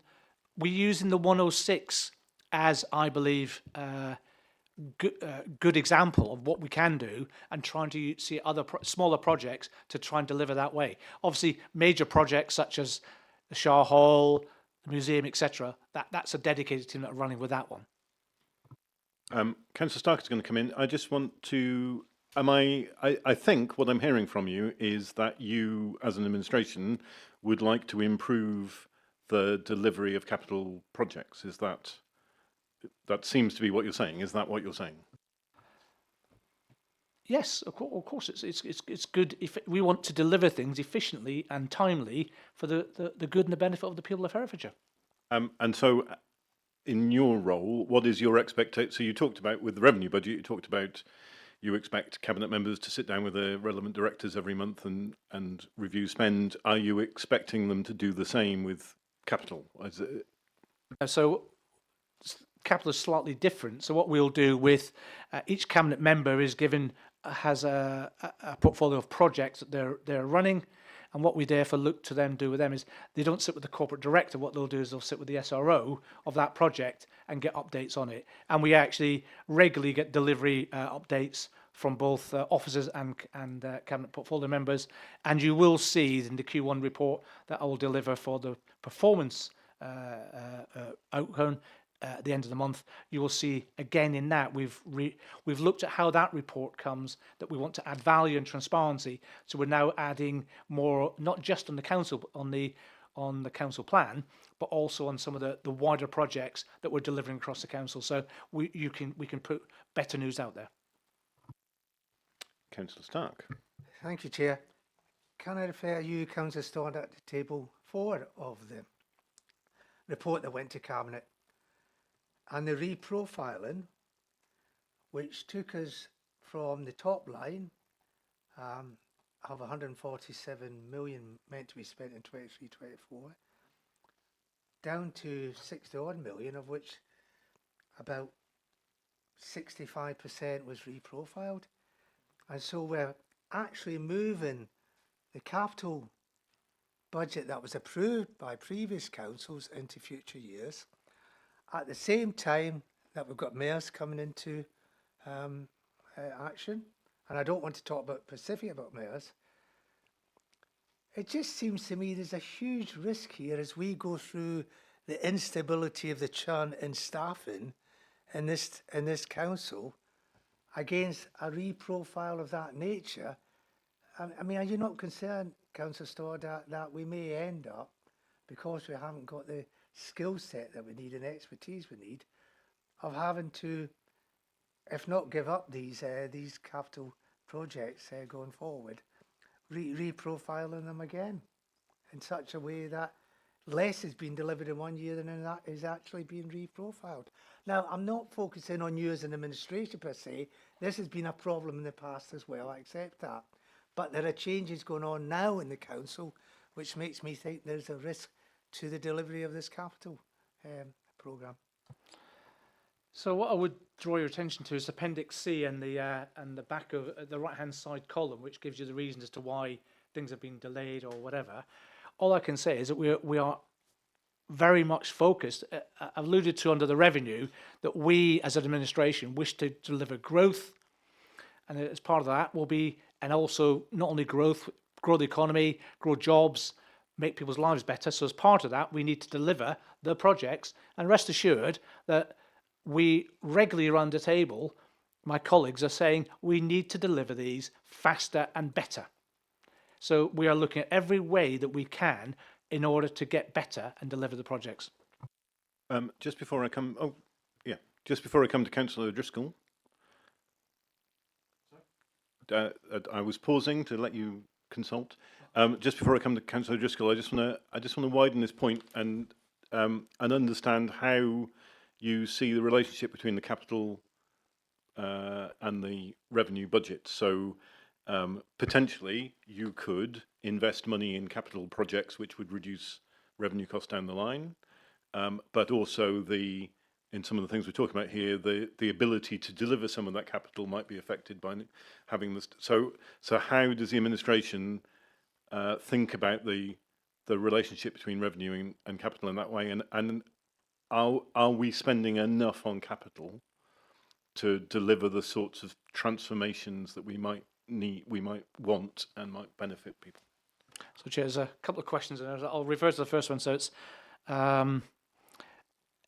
so when we look at any capital programme or anything that we're looking to bring it in, and I'll come back to that in a minute about our discussions last autumn as we were looking to amend the capital programme. We are very, very aware, and one of the first questions that we always ask ourselves is, for a capital programme, what is the resource impact of it? Because, of course, if there is, it's a new building, it needs 5 people, that will have an impact, it's a new building, but to operate that building will take 5 people. That has a resource impact, and therefore, how are we going to fund that? So that's one of the fundamental questions that we ask ourselves each time. What is the resource impact of that capital programme? So to revert back then to, again, I'm doing quite a bit of this, I'm going to take myself back to last September, October time when we were looking at the capital programme. To pick up Councillor Bartlett's comment, we were advised by officers that there was approximately £40 million in the capital programme that was not committed to things. So we therefore looked at taking that money and reprofiling it into something that we wanted to deliver. And those items that we then, in discussions with other colleagues across the council, we came up with the £10.7 million to fund the Southern Link Road. We then came up with the £12 million to fund the Market Improvement Plans and Model Farm. I'm trying to think back to we then looked at, what else did we do? I'm trying to think, just trying to think back to some of the capital programs we looked at. Ding, ding. But yeah, so we looked at that, put that through, and that, as you recall, that was what I presented in December last year, which was then approved and was then reapproved back in the February. So, but to answer your initial question, every capital project we look at we look from a resource impact, and we also then look at what were we going to deliver in order that it will improve Herefordshire for the people. So I've got Councillor Driscoll and Councillor Fagan. I'm just going to come back on that. So what you described was looking at the revenue cost of capital. So we're building a bigger library, so we'll need more librarians, that sort of thing. But what about the savings, the investor save side of capital? So that's kind of, we need to reduce our revenue. So will this capital scheme help us? So it may well be that we could look at, for example, under transformation, we're looking at using AI to provide a number of services across the council, which means that we no longer need individuals on telephones answering questions. It will be done that way. So a capital project, a capital project may actually then have a negative impact on the revenue line because that's not needed. But again, it's that sort of approach that we go through. Okay, at the risk of wanting to go on, I'll let Councillor Driscoll pick it up, and then Councillor Fagan. So just a quick question around the school's capital maintenance grant, where nearly £1 million wasn't spent, and that's been just said.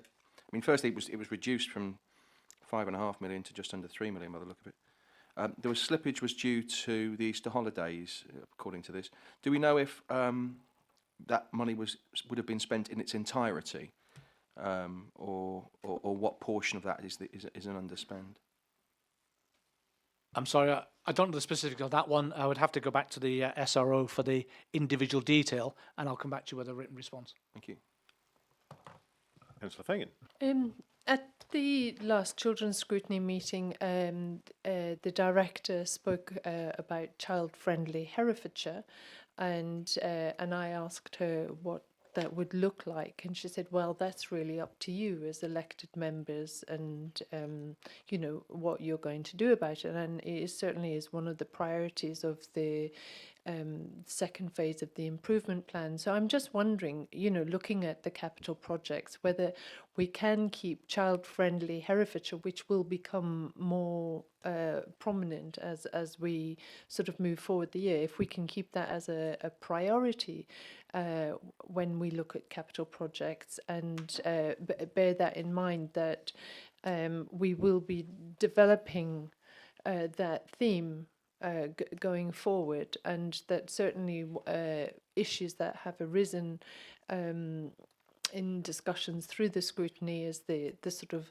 lack of facilities, the lack of provision, etc. So I'm just flagging it up now as a priority, on one that hopefully will sort of gain more traction. And if I can just comment, with your permission, Chair, on the, we're straying a little bit into that 25-26 budget setting process, but just to provide assurance that the capital budget and the revenue budgets are very much considered side by side. So we consider the impact of revenue overspend and whether there's anything we can use the capital programme to reduce that overspend and the other way. And definitely any overspend areas, particularly in children's, as you say, are at the heart of those discussions. And we identify those priorities and then they will be subject to considerable debate through Cabinet, through public consultation, with all of the corporate directors as part of that budget setting process. Sorry. To come back to you on that, on the consultation piece. So last year, myself and Rachel spent considerable time standing in core market squares, getting individuals to put red and blue coins into various boxes, because we identified 5 themes that we wanted public consultation was, and we also did the online process on that. From that, those 5 themes, one was very, very clearly assigned to us, which was, and this came out by the end of the middle of December, was that an increase in council car parking charges was not popular. Now that was already sitting in our programme, so we looked at changing that and removed that, and it'll be removed. It's now been removed permanently. So that consultation goes on, and this year's consultation, we're very much looking at doing it slightly different. So we will still do lots of physical sites. So we'll go around the market towns, but I'm very keen that we also engage. We don't just go once to the sixth form, but we go twice. But we also go to NMIT, we go to the HCA, because I'm very keen that we engage, or certainly we as Cabinet engage, with young people and make them aware what local government is all about, because they need to understand the impact that their vote has from a local government perspective, and nothing better than explaining that to them. And I find it quite fascinating. It's very much like a swing ball coming, because when you get a 16 or an 18-year-old asking you questions, it challenges you in all sorts of different ways. So we're very keen to do that. We're also keen to engage now with online, but just rather than an online survey or whatever, Rachel's identified a tool whereby individuals will be able to, if you wish to pay more council tax, if you want more services, what's the impact of more money for this and more money for that? And what you see on the right-hand side is council tax will go up. So if you want to pay less council tax, you pull the lever down on that, and you can see the services. So actually understanding the relationship between these two issues, and that's part of that. We're also going to, from consultation, going to be extensively engaging with parish councils. We mentioned that at the last Parish Council Summit, and as part of that, that's not us telling them we want you to write our budget or comment on every single line of our budget, but it will be a case of, these are the themes that we are wishing to go forward with. Is that in line with how you wish to go, so and so on and so forth?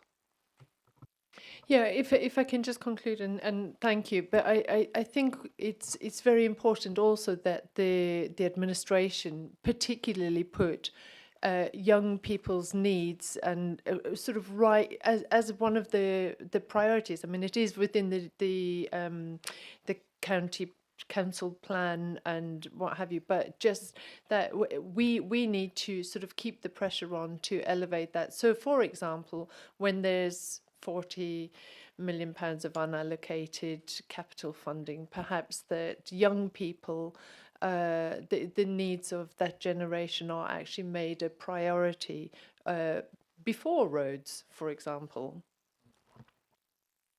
I'm not sure that I would get many voters supporting that one, but what we found very clearly on the doorsteps last year was, and we're finding now up in Corredon Hill, is it's roads, roads, roads. But you're quite right, Councillor Fagan, there are other priorities, and that's what we tried, and that's what the capital programme is all about. And it's not a case of that's the capital programme, it's a case of this is what we believe the capital programme is going to look like. We then engage with discussions with people like yourselves and other council members.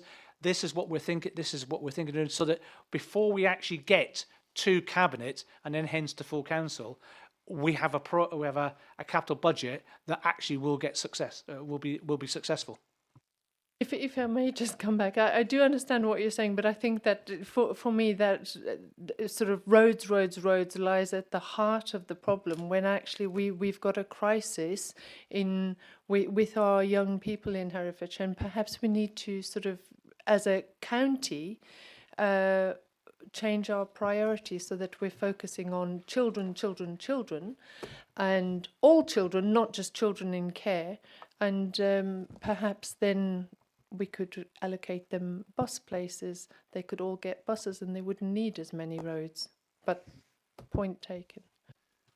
I can see I've got a list of people, but I just want to follow this up. So, and think about it in a slightly different way. So, has the council done an assessment of the impact of the capital programme on different sectors of Herefordshire? So do we know what the benefits of these projects would be to children, to people with disabilities, people who live in... So each capital project that then comes, when it's in the capital, it's a plan. It then goes through an initial strategic business case, so we'll look at all those to see, are they practical, can we deliver it? Then when it comes to full detailed business case, in there we've got the benefits, the support, etc. And in there it definitely states corporate priorities, and it seeks under there a number of areas. And in fact, one that Rich just showed me is under the previous council, the county plan that the previous administration had, it listed those priorities in there. So again, ours will then include under people, place, growth, transformation, the milestones that we used to deliver against. So this is the business case of an individual project, but as an overall sort of collection of projects, I don't know, because I haven't seen a table that would show me of the 270 or the 470 million pounds worth of projects. How were they developed? We can do it by directorate, but not under an individual thing that supports. So you could say, is it children and young people? But as Councillor Fagan was saying, if it's a youth centre, it's not going to sit under children and young people. It's going to sit under E&E. Yeah. So I'm suggesting, I'm moving towards a potential recommendation. This might be an interesting thing, because it might be that you look at it and you go, oh, this is a great balance of the different sectors of Hereford society. It's in line with what we're trying to achieve. Or you might look at it and go, well, there's actually a gap, and and at the moment, it sounds like you can't at the kind of broad budget level tell us what the impact will be in that way. It's a valid point, but we also then look at each of these through different prisms. So what's the impact on the economy? What's the impact on the elderly? So it would be just another one of those prisms we'd look through, and then we would then take the decision that we believe would be right and proper for the people of Herefordshire, but bearing in mind the vision, which is to do the best for Herefordshire and everything that we do. Right, sorry, I've selfishly jumped ahead here. I have councillors Crockett, Stark, and then Bartlett. Thank you, Chair. Going back to Appendix C, Table A, the programme outturn. So, do you know any reason for the lack of narrative on some of these identified programme variances? And, you know, for example, there's the Peter Church School, 7+ million. Why is there no narrative or reason for the variance? It would be really helpful for us as well as everybody else to know all of these variances. So Peter Church, the delay, I can't speak specifically why that SRO didn't put that comment in, but I know from now having been in post for 15 months, the Peter Church delay was the fact that the decision was taken to go from a normal traditional build to a passive house standard build, and that's caused a delay. So we just had a brief the other week by the team saying that it's actually progressing on and will be delivered in the next 18 months, I think it is. So could you make sure that every time you produce one of these, the variances are explained? Because it would save so many questions to you or whoever the SRO is. Yeah, just on some of those, where they've been reprofiled and there's an absence of narrative in the top table, the explanation is in Table C in the same report. So for Peter Church, for example, that's in there. So procurement taking place later than anticipated due to the timeframe will slip into 24-25. But we can take away your comments and consider the presentation. Yeah, even if we just refer to the other table as well. Yeah, we'll take that away. Sorry. Okay. Councillor Stark. Yes, thank you. Sorry, Councillor Stoddart, but I'm returning to table 4 again. I'm not leaving this one because I'm very concerned about the capacity of the council to deliver in 24-25 what amounts to 53% of the capital budget outline for the 4 years shown. You talked about resource impacts, but that's the resource impact of the project being delivered. What I was talking about was the capacity of being able to deliver the project in the first place. How are you going about ensuring that you're going to deliver 53% of the capital programme in 1 year with the context we have with staff being reduced?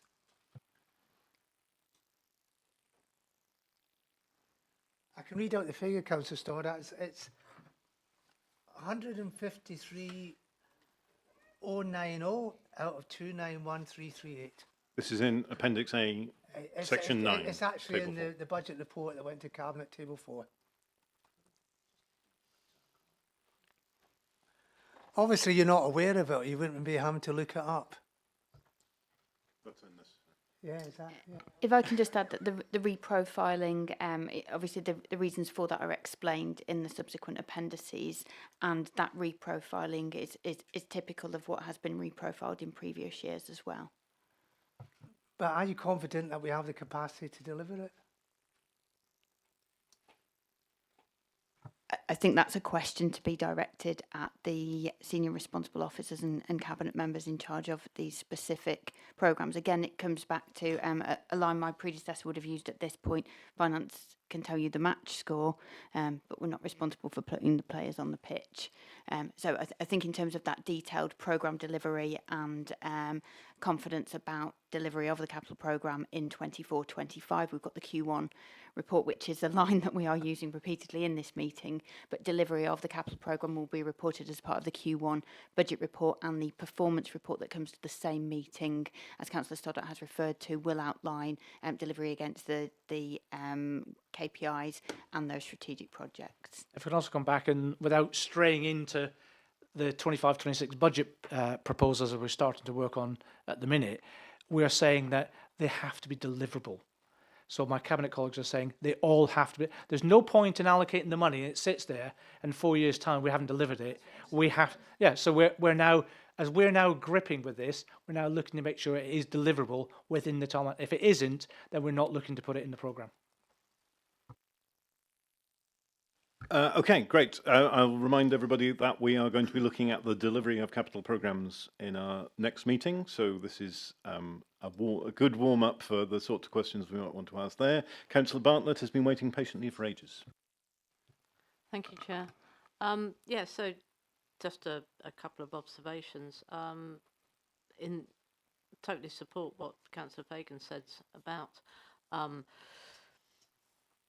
talking to the young people and actually delivering on things that's in their realm that they want, and bearing in mind that most of our consultation around the budget tends to be around the revenue budget, and we're talking about the capital budget here. And I think, Councillor Stoddart, you probably answered my musings about it when you actually said, well, I don't think the voters would agree with you. So we're actually talking about voters, which are people that are over 18, when we're not talking about young people, and listening to their needs. So thank you for that clarification. I'm still struggling with some of the things that we're not delivering around the grant money. And trying to understand the process from being a line in a capital budget which hasn't been allocated. I always think of grant money as actually real money, so it really is money. So we have to work up a business case for each of our capital projects, and most of our business cases run through the project management office once they become a real thing. I understand that. Yet an awful lot of the money that we have in our capital budget comes to us from other places. We don't create it ourselves. And we're constantly talking about, you know, we've had something like the Hereford Active Travel Measures and Super Cycle Highway has been there, sitting there for a year, and we're still talking about a delay in development in the minor works framework. So we're talking about things that we're doing in-house to enable us to spend a pot of money that has come to us. So what I'm not understanding still is, where are we going wrong in managing these grants that come to us? Because if we're going to be looking at the project management office and we're going to be looking more depth at the capital budget, things that have been in there for a long time, I still don't have an answer about where they sit in the process of being aligned in here and being actively delivered on the ground. Because are they still waiting to go to the project management office? And everything in here that is on hold, is it waiting to go to the project management office, or does it get delivered a different way? So I think I'm not the, I don't run the PMO. It sits under my portfolio. But the specific questions you're asking, I think, really have to be answered by the SROs. And they're the individuals who are running the projects. What I can say is there are a number of projects in the capital programme that have been in the capital programme for a number of years, not 1 year, but 3 or 4 years.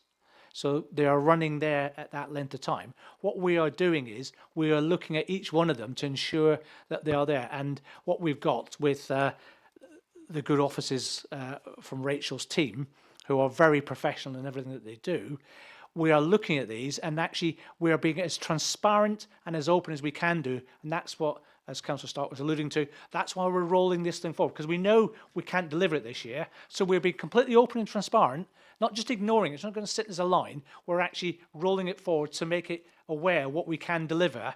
And certainly new projects are coming on. We are only going to put them in the capital programme if we are confident we can deliver them, and they will be done through the normal process where we have a street business case. It's the one-pager that explains what it's all about, where the funding is coming from, because some of them, although they're grants, some might be, we might borrow the money because actually it makes it valuable to deliver what we want for the good and benefit of the people of Herefordshire. That's what goes through that one. That then means it goes into the capital programme, as I've mentioned a couple of times, at Cabinet and at full council. Just because it's in the capital programme doesn't mean that we're going to spend the money and go ahead and do it. We then have to go through the full business case, which explains the full impact of what the project is, what the benefits are, what the disadvantages are, etc., how it's funded, etc. And that then goes for full approval. Depends on the amount. If it's more than £1 million, it will come to full council to get approved. So that's part of the process. It's timely, but again, we're in the public sector. It has to be fully transparent and fully approved with good governance. Rachel? Can I come back on that, please, Chair? Because you know, you keep saying that the SRO, we should, you know, you haven't got that information. So that's the senior responsible officer. Yeah. I would have thought it would your position to know from your updates that you get which projects are deliverable and which aren't. We're talking about things like the UK Shared Prosperity Fund and the Rural Prosperity Fund. I'm talking about grant money here. So you'll take we will take the grant money and put it in here, even if we don't know whether or not we can spend it, and then we'll try and. So because I mean, what I'm saying here, you know, it's like slower take up on grant applications than expected. What are we doing to get more of an uptake on grant applications under the UK Shared Prosperity Fund? And like I said, with the Hereford ATMs, what active travel measures? Why are we still waiting for a development of something called the Minor Works Framework before we even start trying to spend these monies? You're asking me specifics on individual, and I think there's more than 100 or 150 projects. I'm very sorry, I haven't got the detail on that. The SROs will have that. what I'm explaining to you is the whole process is that before we, and I can only go not on everything there, but the projects that we have put in place since last May, we do an initial business case which indicates where we're going to get the funding from. That once we've got that in place, it then goes into the capital program. Once it's there, we then start planning it out, and then as part of that whole plan, we will then have a fully resourced business case which will explain everything, and depends on the cost, it may come to full council for approval.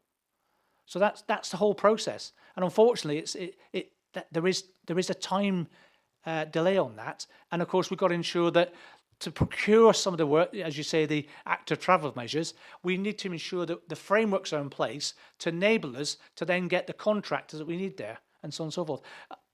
It may not be the answer you want to hear, but that's the reality of how we're dealing with it, and we're constrained by the governance that's in place. Rachel. If I can just add, there are very robust arrangements around each capital project in terms of understanding the spend to date, understanding the delays, and there will be a plan in place to mitigate some of those risks in delays in delivery, and they will be managed through those individual project boards. So the sum that you see here outlines the reason for the delay. I think what I'm hearing here is it might also be valuable to include some actions that might be taking place to mitigate that, so we can take that away. And I think you'll see that as we go to the Q1 performance report, you'll see in there, I hope that will provide some of the answers that Councillor Bartlett's asking. Okay, I have Councillor Thomas and O'Driscoll, and then Councillor Fagan, and then I think that will be it. But before that, just a matter of clarification, the kind of business case, will that include an assessment of deliverability? So, so whether we actually have the right people, the amount of resource that we need to deliver the project, is that something that's assessed at that stage? It's under resources. So as part of the full business case, which is quite a detailed document, it includes resources, and that will include the financial resources, the people resources, and the ability to deliver the project itself. Okay, Councillors Thomas, O'Driscoll, and then Fagan will have the last word on this. Go, Councillor Thomas first. In my business, it was called snagging.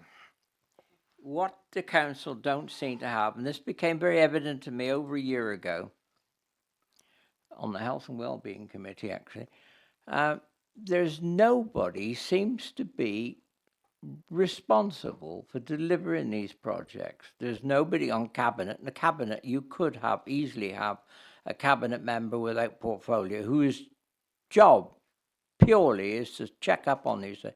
There isn't an elected driver here. You are just constantly, I take all your theory and I think everything you say, I understand it, but there isn't anybody actually going around. And the number of times I've heard since I've been a councillor, they just don't like that. They're kicking it into the long grass. We've all used it. I've heard it on every committee. So we need somebody. Is there a committee? I don't know of one that does actually sit and just check up on all these projects. Is there a cabinet member with responsibility for checking up on these cabinets? I would say categorically that you're wrong. And the reason being is that all projects will have a cabinet member who is responsible for those projects. So they will receive briefings from the SROs on a number of the projects over the fullness of time as we go through. In addition, there's the strategic management boards that sit under the various directorates, and they then receive briefings on it as well.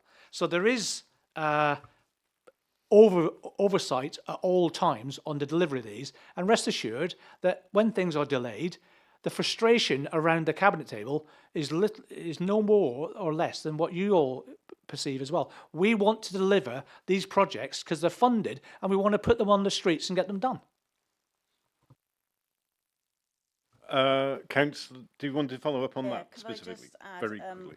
I completely agree with Councillor Stoddart. We've had the care home programme in the programme for years, and again, it's unless you've got somebody really pushing, that all the time, then it's not going to get delivered. And I know it's rolling on now, and hopefully we will see a definitive reply to that programme for the future. So to pick up again on Councillor Thomas's point, so when we want some work done, we put it out normally through a framework, because that's how government, local government and central government works. We put it on a framework so people will tend for it. If someone doesn't tend back for the work, what do we then do? And that's part of the problem. We haven't had a lot of people tending for our work. So we then therefore try and go back out again to try and make it, do we increase the value? Do we change it? So it's that sort of process, but it's a constantly evolving process. But rest assured that a lot of projects are discussed at Cabinet on a weekly basis.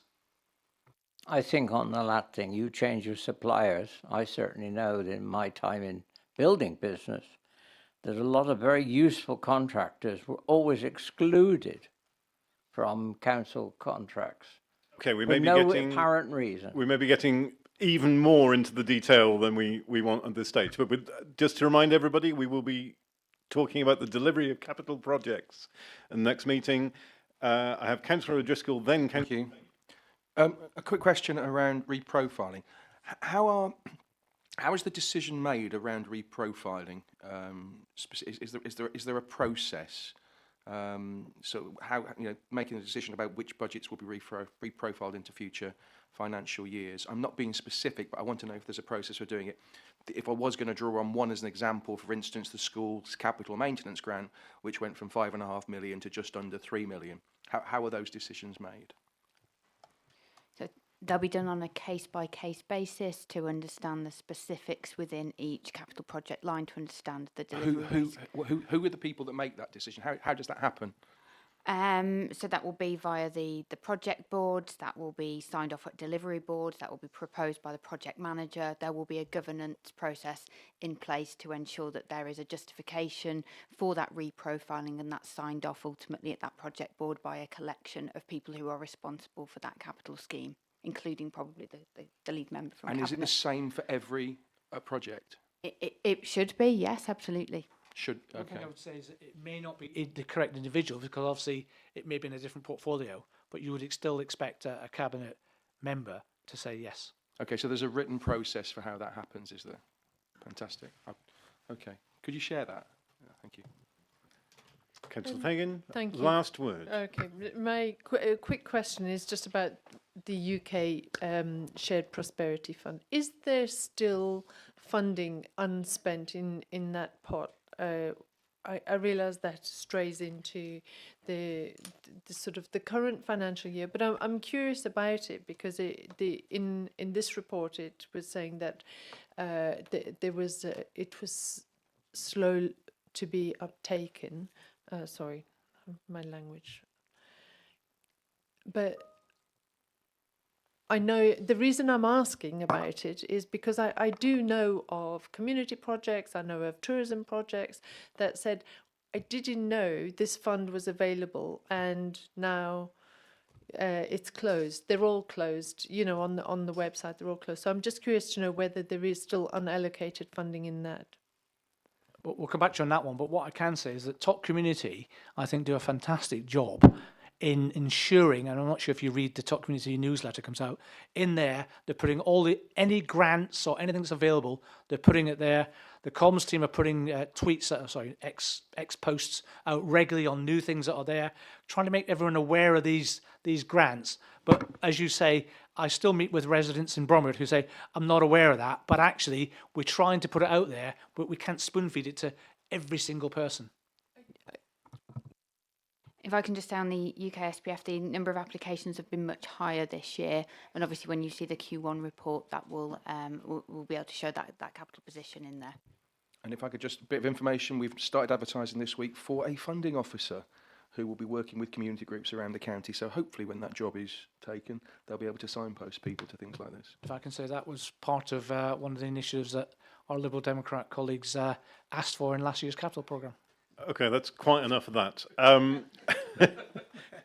Okay, thank you very much. That concludes our discussion on capital. There are just two other items that we wanted to cover off. I think we may we may already have kind of touched on it, but I'll just give people an opportunity to chip in if they want to. So one was specifically on savings. We have talked a lot about savings. Is there anything on savings that we haven't covered? Yes.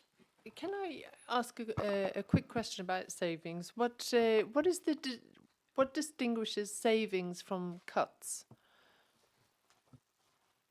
When we talk about savings, effectively, does that mean that that has an impact on the delivery of services, which is the same as cuts, really? So is there a differentiation between the two, really? So you're right, the language is very close, and it's the same as a cost pressure and an overspend. They are sometimes different ways of saying the same thing. But in terms of our savings in the 24-25 budget, if I refer you back to the papers that went to full council in February, we identify each saving proposal along three broad themes of reduce, transform and increase. So some of those initiatives are to increase areas of spend, areas of income, some are to transform services and deliver things in a different way, and some are to reduce the way we do things. And we had a huge focus on transformation aligned to our transformation strategy, etc. But against each savings proposal in Appendix B of the papers that went to Cabinet, Scrutiny Management Board and then full council, we've outlined which one of those themes the savings proposals are aligned to. Go back. So my understanding is that a saving is a gradual reduction of a service, so it's a reduction in something. A cut is a complete removal. So that's how I have it in my head. So when we're making a saving, we're not removing a complete service, we're removing an aspect of it which may have an impact on its capability. It may have an impact on how long it goes for. It may not be 24 hours a day, it may be working days or whatever. That's my understanding of the two.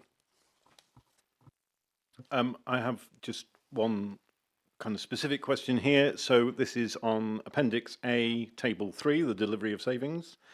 And in fact, paragraph 7 above it says there were directorate savings 9.9 million, which were either achieved recurrently or mitigated in year by underspends or the application of reserve balances. And then, so a proportion of them, therefore, are kind of not ongoing savings. And then, if they're not ongoing savings, it then says they will become recurrent savings in future years. Are those factored in? Are they displayed as the savings targets for the future year, or are they assumed to be out of the base budget before the savings target goes in? Does that make sense? I don't know if that. If I can say that we monitor delivery against those savings that weren't delivered recurrently in the prior year in our new year budget monitoring. So they're separate, and we continue to monitor their delivery until they are recurrent, and then they can be removed from base budget going forward. I see. Okay, thank you. That's all I have. Any more on savings? And then there is an appendix on Treasury Management. I know that Councillor O'Driscoll wanted to ask a question about Treasury Management. Looking at the interest earned on page 48, there was a big dip in the amount invested in March 24 by 17 million. Why?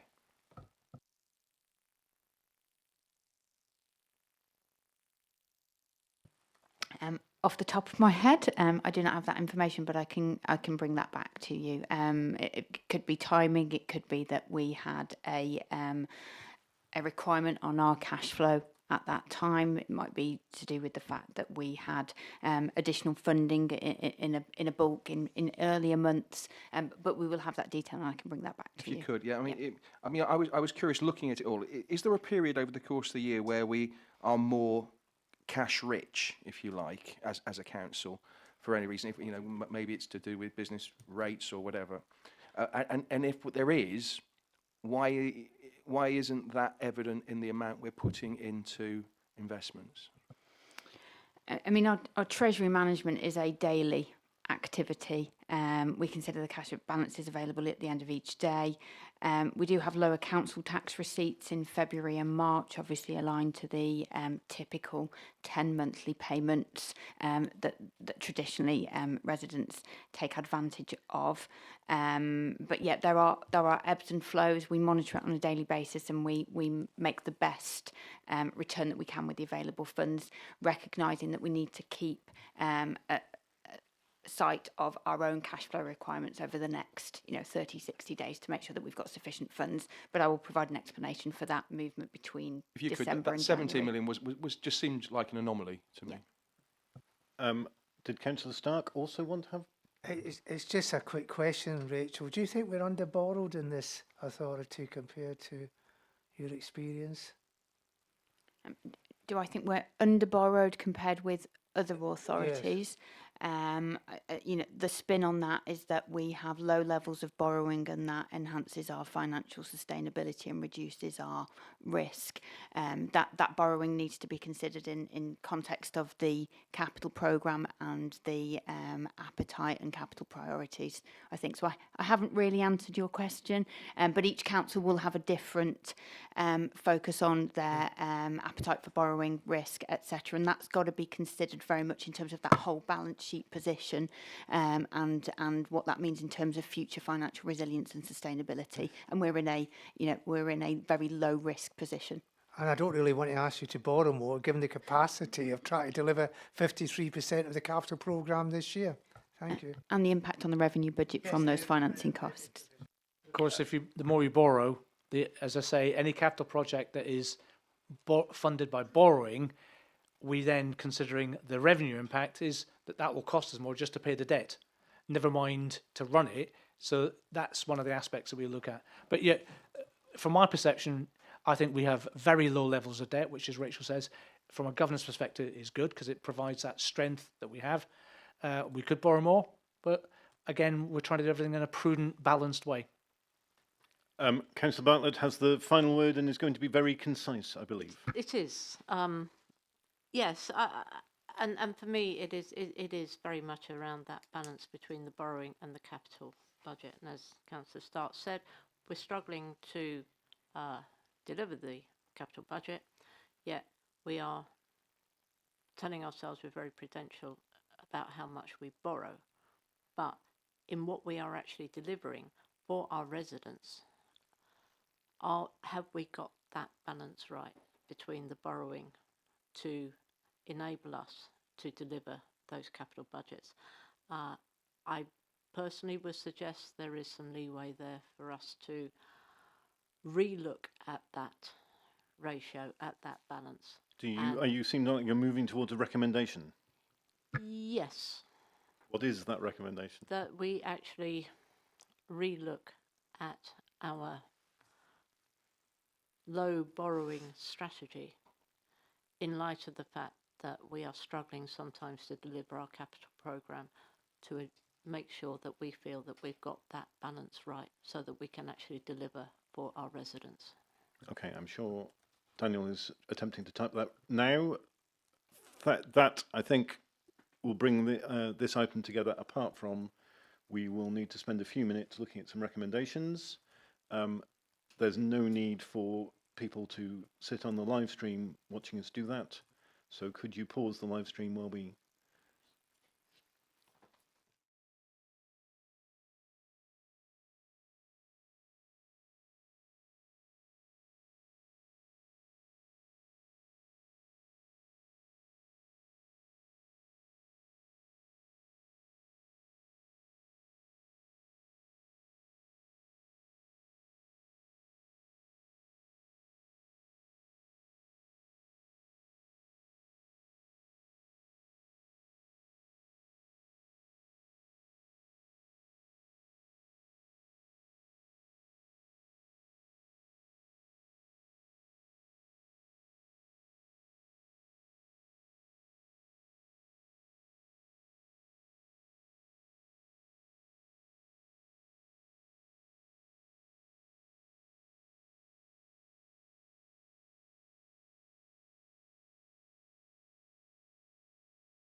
world.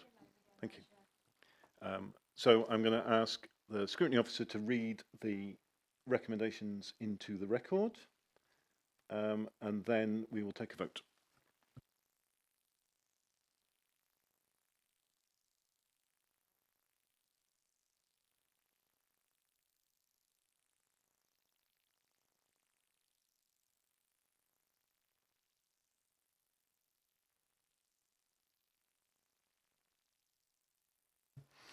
Thank you very much, Chair.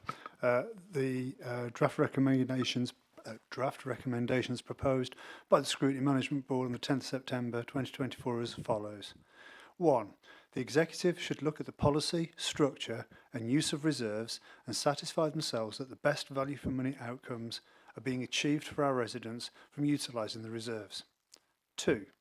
Following the overspend of £8.7 million in 2023-24 and the continuing loss of expertise under mutual early resignation scheme, the Executive should look at how both of these are impacting on service delivery, particularly in Economy Environment Directorate, and take corrective action to mitigate their impact. 3. Given the continuing annual underspends on the capital programme, the Executive should review what other measures can be brought to bear beyond actions by the Project Management Office to ensure consistent delivery of what is planned under the capital programme. 4. The Executive should undertake a review of the impact of the current programme on local people and look for opportunities to improve the impact of the capital programme on the Council's priority outcomes. And 5. That the Executive should review the current capital programme to ensure that we have sufficient resources, including borrowing, to be able to deliver our agreed capital programme. That's all, Chair. Okay, so can I take a show of hands of all those in favour? That seems to be unanimous. So thank you very much. Thank you very much, Rachel and Councillor Stoddart, for your time and attention. You're welcome to stay for the last few minutes of the meeting, but you have no need to stay if you don't want to. So I'm just going to slightly change the order of the agenda to jump to item 9, which is the work programme. So we have, as I understand it, a draft work programme, but we haven't agreed that as a committee. Is that the main purpose of this? Correct, Chair. In the papers is a copy of your draft work programme published early September of this month, obviously. This has been circulated to yourselves in advance of the meeting, plus to corporate directors, the directors, portfolio holders for consultation. So it's down to you at this stage to agree this work programme or agree any changes, deletions, etc. that you wish to make before voting on it. There's one thing I think is worth highlighting here, especially in the context of today's discussion, which is we will not be, under the current work programme, we are not proposing to look at the Q1 outturn until the December meeting, when we'll look at it alongside the Q2 outturn. I think that is sensible, because by the time we look at the Q1 outturn, we'll be in the same position where we actually want to look. So that's a thing that I think we just need to be conscious of. Councillor Fagan. Will the Q2 outturn, will we actually be able to look at that by then? Yes, we will. We will make sure that the meeting happens at a time when we can consider the Q2 out, because the whole point of that will be to look at the context for setting the next year's budget. Okay. In that case, Councillor O'Driscoll has got a furrowed brow. Please. Happy to propose. Okay. If we're doing it properly, I will take a seconder as well. Yeah, since I have commented on it already. Okay. And all those in favour? Thank you. That's unanimous again. So we do have an item on the agenda for preparations for the board to prepare and plan how it intends to approach the 25-26 budget. I'm going to suggest that we could probably do that informally outside of this meeting, unless Daniel wants to add anything, or no. So if everyone's happy with that, we'll do that. And that brings us to the final item, which is the date of the next meeting, which will be Monday, the 28th of October at 2 p.m. I'd like to thank the various members of the governance team for their support here and for all the members of the committee. Thank you very much.